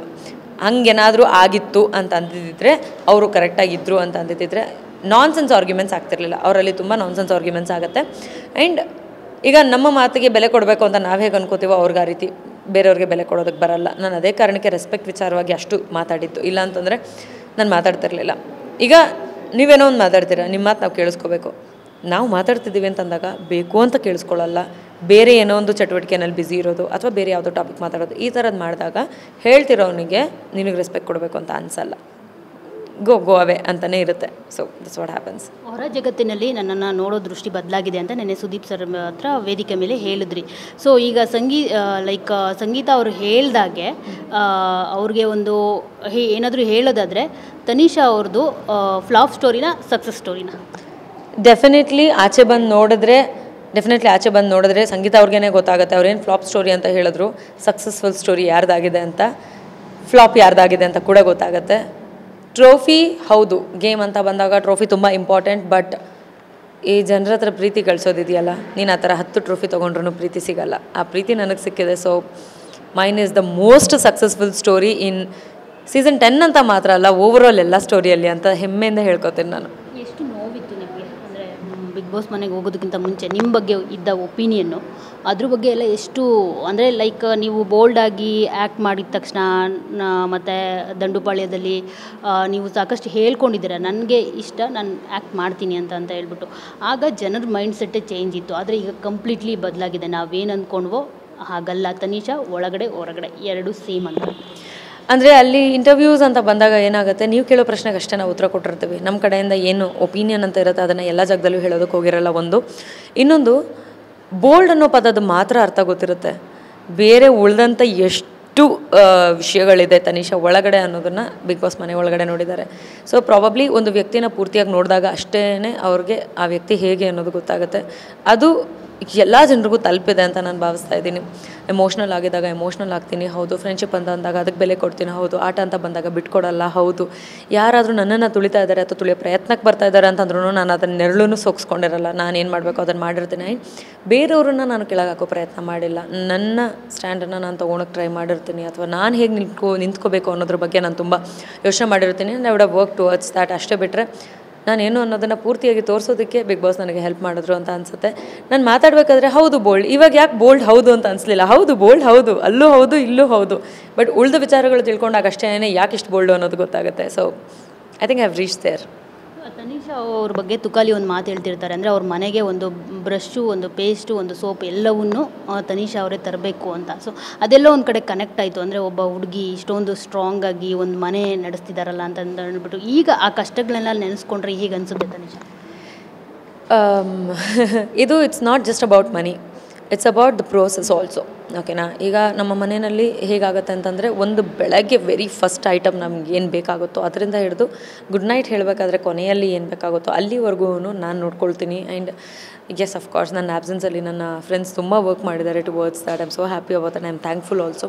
ಪ್ರತಿಯೊಂದು ವಿಚಾರದಲ್ಲೂ ನಾನೇ ಮಾಡ್ತಿದ್ದೆ. ಏನಂದರೆ I am a single person always. ಬೇರೆಯವ್ರಿಗೆ ಹೇಳಿದ್ರೆ ಅದು ಇನ್ನೊಂದೇನೋ ಕೆಲಸ ಎಕ್ಸ್ಟ್ರಾ ಆಗುತ್ತೆ, ಅಥವಾ ಮಾಡು ಅಂತ ಹೇಳೋದಕ್ಕೆ ನನಗೆ ಬೇಜಾರು. ಇಲ್ಲ ಅಂತಂದರೆ ಮಾಡು ಅಂತ ಹೇಳಿದ್ರೆ ಅವ್ರು ನೆಕ್ಸ್ಟ್ ಡೇ ನಾನು ಅವತ್ತು ಇದನ್ನು ಮಾಡಿದ್ದೀನಿ ಅಂತ ನನಗೆ ಹೇಳ್ಬಿಡ್ತಾರೆ ಅನ್ನೋ ಒಂದು ಭಯ. ಇದೆಲ್ಲದರೂ ಇಟ್ಕೊಂಡು ಎಲ್ಲವನ್ನೂ ನಾನೇ ಮಾಡ್ತಾಯಿದ್ದೆ. ಸೊ ಆವಾಗ ಅದೇ ಹೇಳ್ತಿದ್ದೇನೆ, it's not just about money, it's the process also. ಆ ಪ್ರೋಸೆಸ್ಗೆ ಟೈಮ್ ತುಂಬ ಮ್ಯಾಟ್ರ್ ಆಗುತ್ತೆ. ನಾನೆಲ್ಲೋ ಕೆಲಸ ಮಾಡ್ತಿರ್ತೀನಿ, ನನಗೆ ಅದನ್ನು ತೊಗೊಂಬರೋಕ್ಕಾಗಿರಲ್ಲ, ಅದರದ್ದೆಲ್ಲ ಒಂದು ಮ್ಯಾಟ್ರ್ ಆಗಿರುತ್ತಲ್ಲ. ಇವಾಗ ನನ್ನ ಆ್ಯಬ್ಸೆನ್ಸಲ್ಲಿ ಪಾಪ ಎಷ್ಟು ಹ್ಯಾಂಡಲ್ ಮಾಡಿದ್ದಾರೆ ಅನ್ನೋದಕ್ಕೆ ನನಗೆ ತುಂಬ ಖುಷಿ ಇದೆ. ಆ ವಿಚಾರಗಳು ತುಂಬ ಜನ ಮಾಡ್ತಿರ್ತಾರೆ ಜಗತ್ತಿನಲ್ಲಿ. ಇಟ್ಸ್ ಜಸ್ಟ್ ದಟ್ ನಾವು ಅರ್ಥ ಮಾಡ್ಕೋಬೇಕು. ಅರ್ಥ ಮಾಡ್ಕೊಳ್ಳೋಂಥ ಒಂದು ವೇದಿಕೆ ಬಿಗ್ ಬಾಸ್ ಆಗಿತ್ತು ನನಗೆ. ನನಗೆ ತುಂಬ ಖುಷಿ ಇದೆ. ನನ್ನ ಮನೆಯಲ್ಲಿ ನಾನು ಏನು ಕೆಲಸ ಮಾಡ್ತಿದ್ನೋ ಅಥವಾ ಮನೆಗೋಸ್ಕರ ಏನು ಮಾಡ್ತಿದ್ನೋ, ಬಿಗ್ ಬಾಸ್ ಮನೆಯಲ್ಲಿ ಏನು ಮಾಡಿದ್ನೋ, ಆ ಮನೆಗೋಸ್ಕರ ಏನು ಮಾಡ್ತಿದ್ನೋ, ನಾನೆಲ್ಲೂ ಯಾವುದನ್ನು ಇದಿರಬಾರ್ದಿತ್ತು ಅನ್ನೋ ಥರದ್ದು ಯಾವುದನ್ನು ಮಾಡ್ಕೊಂಡಿಲ್ಲ. So I am happy about what ever I have done, ಮನೆ ಒಳಗಾಗಲಿ ಹೊರಗಾಗಲಿ. ಅಪ್ಪನ ಜೊತೆ ಇದ್ದಿದ್ದು ಮಿಸ್ಅಂಡರ್ಸ್ಟ್ಯಾಂಡಿಂಗ್ ಕ್ಲಿಯರ್ ಆಗಿದೆಯಾ? ಇನ್ನೊಂದು ಹೇಳಬೇಕು ಅಂತಂದರೆ ನಿಮ್ಮ ಅಪ್ಪ ತುಂಬ ಸ್ಮಾರ್ಟ್ ಆಗಿದ್ದಾರೆ. Thank you so much. Actually ನಾನು ಸ್ವಲ್ಪ ಅಲ್ಲ ಜಾಸ್ತಿನೇ ಅಪ್ಪನ ಥರನೇ ಕಾಣಿಸೋದು. ನಮ್ಮಲ್ಲಿ ಒಂದು ಸಣ್ಣ ಮಿಸ್ಅಂಡರ್ಸ್ಟ್ಯಾಂಡಿಂಗ್ ಏನಂತಂದರೆ, ಕೆಲವೊಂದು ವಿಚಾರಗಳು ಅವ್ರಗಳಿಗೆ ಅಧಿಕಾರಗಳಿರುತ್ತೆ, ಮಕ್ಳಿಗಿರಲ್ಲ, ಅಪ್ಪಂದರಿಗಿರುತ್ತೆ, ಅಮ್ಮಂದರಿಗಿರುತ್ತೆ. ಆ ಅಧಿಕಾರಗಳಲ್ಲಿ ಕರೆಕ್ಟಾದ ಡಿಸಿಷನ್ಗಳನ್ನ ಎಲ್ಲೋ ಒಂದು ಕಡೆ ತೊಗೊಂಡಿರಲ್ಲ ಅಂತ ಒಂದು ಸಣ್ಣ ಬೇಜಾರಿತ್ತು. ಅದೆಲ್ಲ ಮರ್ತಿದ್ದೆ. ಬಟ್ ಏನಂತಂದರೆ ಬಾಂಡ್ ಬೆಳೆಸ್ಕೊಂಡಿರಲಿಲ್ಲ. ಆ ಬಾಂಡ್ ಬೆಳೆಸ್ಕೊಳ್ಳೋದಕ್ಕೆ ಇದೊಂದು ಒಳ್ಳೆಯ ಸಮಯ. ಬೆಳೆಸ್ಕೋತೀನಿ, ನಾನು ಮಾತಾಡ್ತೀನಿ, ಚೆನ್ನಾಗಿರ್ತೀನಿ. ಎಷ್ಟು ಪೇಮೆಂಟ್ ಸಿಕ್ತು ಅಂತ ಬಿಗ್ ಬಾಸ್ ಮನೆಯಲ್ಲಿ? ಆ್ಯಕ್ಚುಲಿ ನನ್ನ ಅಕೌಂಟಿಗೆ ಇನ್ನೂ ಬಂದಿಲ್ಲ, ಬಂದಮೇಲೆ ಹೇಳ್ತೀನಿ. ಓಕೆ, ಈಗ ಟಾಪ್ 5-6 ಬಂದುಬಿಟ್ಟಿದ್ದಾರೆ ಆಲ್ರೆಡಿ. ಇವತ್ತೊಂದು ಇದಾಗ್ತಾಯಿತ್ತು, ಒಂದು ಟಾಸ್ಕ್ ಆಗ್ತಾಯಿತ್ತು. ಅಂದರೆ ಯಾರು ಟಾಪ್ 1, ಟಾಪ್ 2, ಟಾಪ್ 3 ಅಂತ ಹೇಳ್ಬಿಟ್ಟು. ಕಾರ್ತಿಕ್ ಅವರು 5th ಪ್ಲೇಸಲ್ಲಿ ಇರ್ತಾರೆ, ಸಂಗೀತ ಅವರು 2nd ಪ್ಲೇಸಲ್ಲಿ ಇರ್ತಾರೆ. ತನಿಷಾ ಅವರು ಇದ್ದಿದ್ದರೆ ಯಾರನ್ನ ಯಾವ ಪ್ಲೇಸಲ್ಲಿ ಇಡ್ತಾಯಿದ್ರು, ಜೊತೆಗೆ ನೀವು ಯಾವ ಪ್ಲೇಸಲ್ಲಿ ಇರ್ತಾಯಿದ್ರಿ? ನಾನು ಆ್ಯಕ್ಚುಲಿ ಫಸ್ಟ್ ಪ್ಲೇಸಲ್ಲೇ ಇರ್ತಾಯಿದ್ದೆ. ಸೆಕೆಂಡ್ ನಾನು ವಿನಯ್ನ ಇಡ್ತಾಯಿದ್ದೆ, 3ನೇದಾಗಿ ಕಾರ್ತಿಕ್ನ ಇಡ್ತಾಯಿದ್ದೆ, 4ನೇದಾಗಿ ಸಂಗೀತ, 5ನೇದಾಗಿ ವರ್ತೂರು, ಕೊನೆಯದಾಗಿ ಪ್ರತಾಪ್ ಇಡ್ತಾಯಿದ್ದೆ. ಇನ್ಯಾರಿದ್ದಾರೆ? ಯಾರು ಗೆಲ್ಲಬೇಕು, ಯಾರು ಗೆಲ್ತಾರೆ? ವಿನಯ್ ಅವ್ರ ಬಗ್ಗೆ ನಿಮಗೆ ಈಗ ಏನಾದರೂ ಔಟ್ಸೈಡ್ ಬಂದ ಮೇಲೆ ಒಪಿನಿಯನ್ ಚೇಂಜ್ ಆಗಿದೆಯಾ? ವಿನಯ್ ಬಗ್ಗೆ ನನಗೇನು ಒಪಿನಿಯನ್ ಚೇಂಜ್ ಆಗಿಲ್ಲ. ಅವ್ರು ಏನಂತಂದರೆ ಆ ಸ್ಪಾಟಿಗೆ ಏನೋ ಒಂದು ಕೆಡ್ದಾಗ ರಿಯಾಕ್ಟ್ ಮಾಡ್ತಾರೆ and he realises it. That's more important ಒಂದು ವ್ಯಕ್ತಿಗೆ. ಅವರು ಏನೇ ಮಾಡಲಿ, ಅವ್ರ ಆಟ ಅವ್ರು ಆಡಿದ್ದಾರೆ. So I always appreciated him for that. ಒಂದು ಸಣ್ಣ ಕೆಟ್ಟ ಬುದ್ಧಿ ಅವ್ರಿಗೇನಿದೆ ಅಂತಂದರೆ, ಎಲ್ಲೋ ಒಂದು ಕಡೆ ತಂದಿಟ್ಟು ತಮಾಷೆ ನೋಡ್ಬಿಡ್ತಾರೆ. ಸೊ ಅದೊಂದು ಸಣ್ಣ ಕೆಟ್ಟ ಬುದ್ಧಿ ಇದೆ. ಬಿಟ್ಟರೆ ನನಗೆ ಒಳಗಡೆನೇ ಅವ್ರ ಮೇಲೆ ಒಳ್ಳೆ ಒಪಿನಿಯನ್ನೇ ಇತ್ತು. ಯಾವಾಗೋ ಕೂಗಾಡ್ತಿದ್ವಿ ಹೌದು, ಬಟ್ ಹೆಂಗೆ ಅಂತಂದರೆ ವಿನಯ್ ಮೇಲೆ ಏನು ಚೇಂಜ್ ಆಗುವಂಥ ಒಪಿನಿಯನ್ ಏನಿಲ್ಲ. ನಂಗೆ ಒಳಗಡೆ ಏನಿತ್ತು ಹೊರಗಡೆನೂ ಅದೇ ಇದೆ. ಆ್ಯಂಡ್ ಈ ಮುಂಚೆ ಕೂಡ ನಾನು ಅವ್ರನ್ನ ನೋಡಿದ್ದೆ. ಮೇ ಬಿ ಆಚೆ ಅವ್ರು ಇನ್ನೂ ಸ್ವಲ್ಪ ಜಾಸ್ತಿ ಸ್ವೀಟ್ ಆಗಿರ್ತಾರೆ ಅಂತ ನನಗನ್ಸುತ್ತೆ. ಯಾರು ಗೆಲ್ತಾರೆ, ಯಾರು ಗೆಲ್ಲಬೇಕು ಕಾರ್ತಿಕ್ ಅವರು ತುಂಬ ಎಫರ್ಟ್ಸ್ ಹಾಕಿದ್ದಾರೆ. ಆ್ಯಂಡ್ ಈಸ್ ಬಿನ್ ಅಲ್ಲಿರೋರಲ್ಲಿ ತುಂಬ ಜೆನ್ಯೂನ್ ಅಂತಂದರೆ ಕಾರ್ತಿಕ್. ಸೊ ಗೆಲ್ತಾರೆ ಅನ್ನೋದು ಜನರ ಮೇಲಿರುತ್ತೆ. ಒಂದು ವೋಟಿಂಗ್ ತುಂಬ ವೇರಿಯೇಷನ್ಸ್ ಆಗ್ತಾ ಇರುತ್ತೆ. ಸೊ ವೋಟಿಂಗ್ ಮೇಲೆ ನಿಂತಿರೋದ್ರಿಂದ ವಿ ನೆವರ್ ನೋ. ಈಗ ಒಂದು ಚಿಕ್ಕ ರ್ಯಾಪಿಡ್ ಫೈರು, ಬೆಂಕಿ ಆನ್ಸರ್ ಥರನೇ ಇರಬೇಕು. ಯಾರ್ಯಾರು ಕಂಟೆಸ್ಟೆಂಟ್ ಬಗ್ಗೆ ಏನೇನು ಹೇಳ್ತೀರಾ ಅಂತ ಹೇಳ್ಬಿಟ್ಟು ಒನ್ ವರ್ಡಲ್ಲಿ ಬೇಡ, ನಿಮ್ಗೆ ಏನು ಬೇಕು, ನಿಮ್ಗೆ ಏನು ಅನಿಸುತ್ತೋ ಅದನ್ನೇ ಹೇಳಿ. First Sangeetha. Psycho. Okay. Vinay. Handsome. Karthik. Smart. Namratha. Little manipulative. Snehith. ನಾನು ಒಂದೊಂದು ಕಡೆ ಒಂದೊಂದು ಹೇಳ್ದಂಗೆ ಆಗ್ಬಿಡುತ್ತೆ ಇವಾಗ. ಒಂದೊಂದು ಕಡೆ ಒಂದೊಂದೇ ಇರಬೇಕು.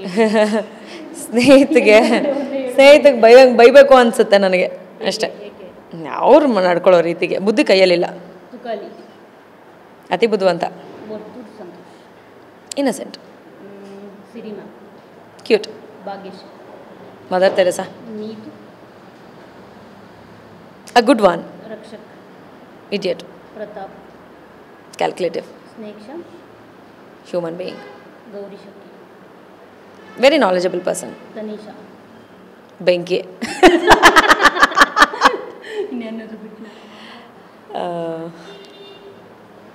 ಫೈನಲಿ ತನಿಷಾ ಅವರು ಈಗ ಒಂದೊಳ್ಳೆ ಪೂಸ್ ಕಿಚನ್ ನಂತರ ಮತ್ತೊಂದು ಹೊಸ ಹೆಜ್ಜೆಗೆ ಕಾಲಿಡ್ತಿದ್ದೀರಾ. ಸೊ ಅದ್ರ ಬಗ್ಗೆ ಹೇಳೋದಾದರೆ ಏನು ಹೇಳ್ತೀರಿ? ಮುಂದೆ ಏನಾದರೂ ಫಿಲ್ಮ್ಸ್ ಆಫರ್ಸ್ ಬಂತಾ ಈಗ ಆಲ್ರೆಡಿ ಅಂತ?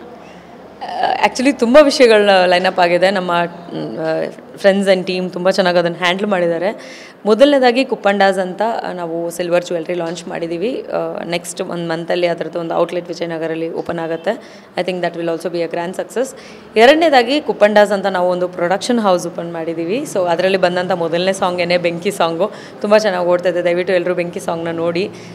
ಪಾಪ ನಾನು ವಿನ್ ಆಗ್ತೀನಿ ಅಂತಲೇ ಎಲ್ಲರೂ ಎಕ್ಸ್ಪೆಕ್ಟ್ ಮಾಡಿದರು. ಅನ್ಫಾರ್ಚುನೇಟ್ಲಿ ನಾನು ಬಿಗ್ ಬಾಸ್ ಮನೆಯಿಂದ ಹೊರಗಿದ್ದೀನಿ. ಬಟ್ ಬೆಂಕಿ ಸಾಂಗ್ ತುಂಬ ಚೆನ್ನಾಗಿ ಮೂಡಿ ಬಂದಿದೆ. ಶಶಾಂಕ್ ಶೇಷ್ಗಿರಿ ಅವರು ಹಾಡಿದ್ದಾರೆ ಆ್ಯಂಡ್ ಶಮಂತ್ ನಾಗರಾಜ್ ಅವರು ಈ ಸಾಂಗ್ನ ಬರೆದಿದ್ದಾರೆ. ಅದರಲ್ಲೊಂದು ರ್ಯಾಪರ್ ಕೂಡ ಇದ್ದಾರೆ. I forgot his name. ತುಂಬ ಚೆನ್ನಾಗಿ ಈ ಸಾಂಗ್ನ ಕ್ರಿಯೇಟ್ ಮಾಡಿದ್ದಾರೆ ಆ್ಯಂಡ್ ರವಿ ಸರ್ ಪ್ರೊಡ್ಯೂಸ್ ಮಾಡಿದ್ದಾರೆ ಈ ಸಾಂಗ್ನ. I am so happy. ಈ ಒಂದು ಸಾಂಗ್ ತುಂಬ ಚೆನ್ನಾಗಿ ಮೂಡಿ ಬಂದಿದೆ. ನನಗೋಸ್ಕರ ಬರೆದಂಥ ಸಾಂಗ್ ಆಗಿರೋದ್ರಿಂದ ಇನ್ನೊಂದು ಎಕ್ಸ್ಟ್ರಾ ಲವ್ ಇದೆ ಅದ್ರ ಮೇಲೆ. ಇದೇ ರೀತಿಯಾದಂಥ ಒಂದಷ್ಟು ಒಳ್ಳೊಳ್ಳೆ ಪ್ರಾಜೆಕ್ಟ್ಸ್ ನಮ್ಮ ಕುಪ್ಪಂಡಾಸ್ ಪ್ರೊಡಕ್ಷನ್ ಹೌಸಿಂದ ಬರುತ್ತೆ.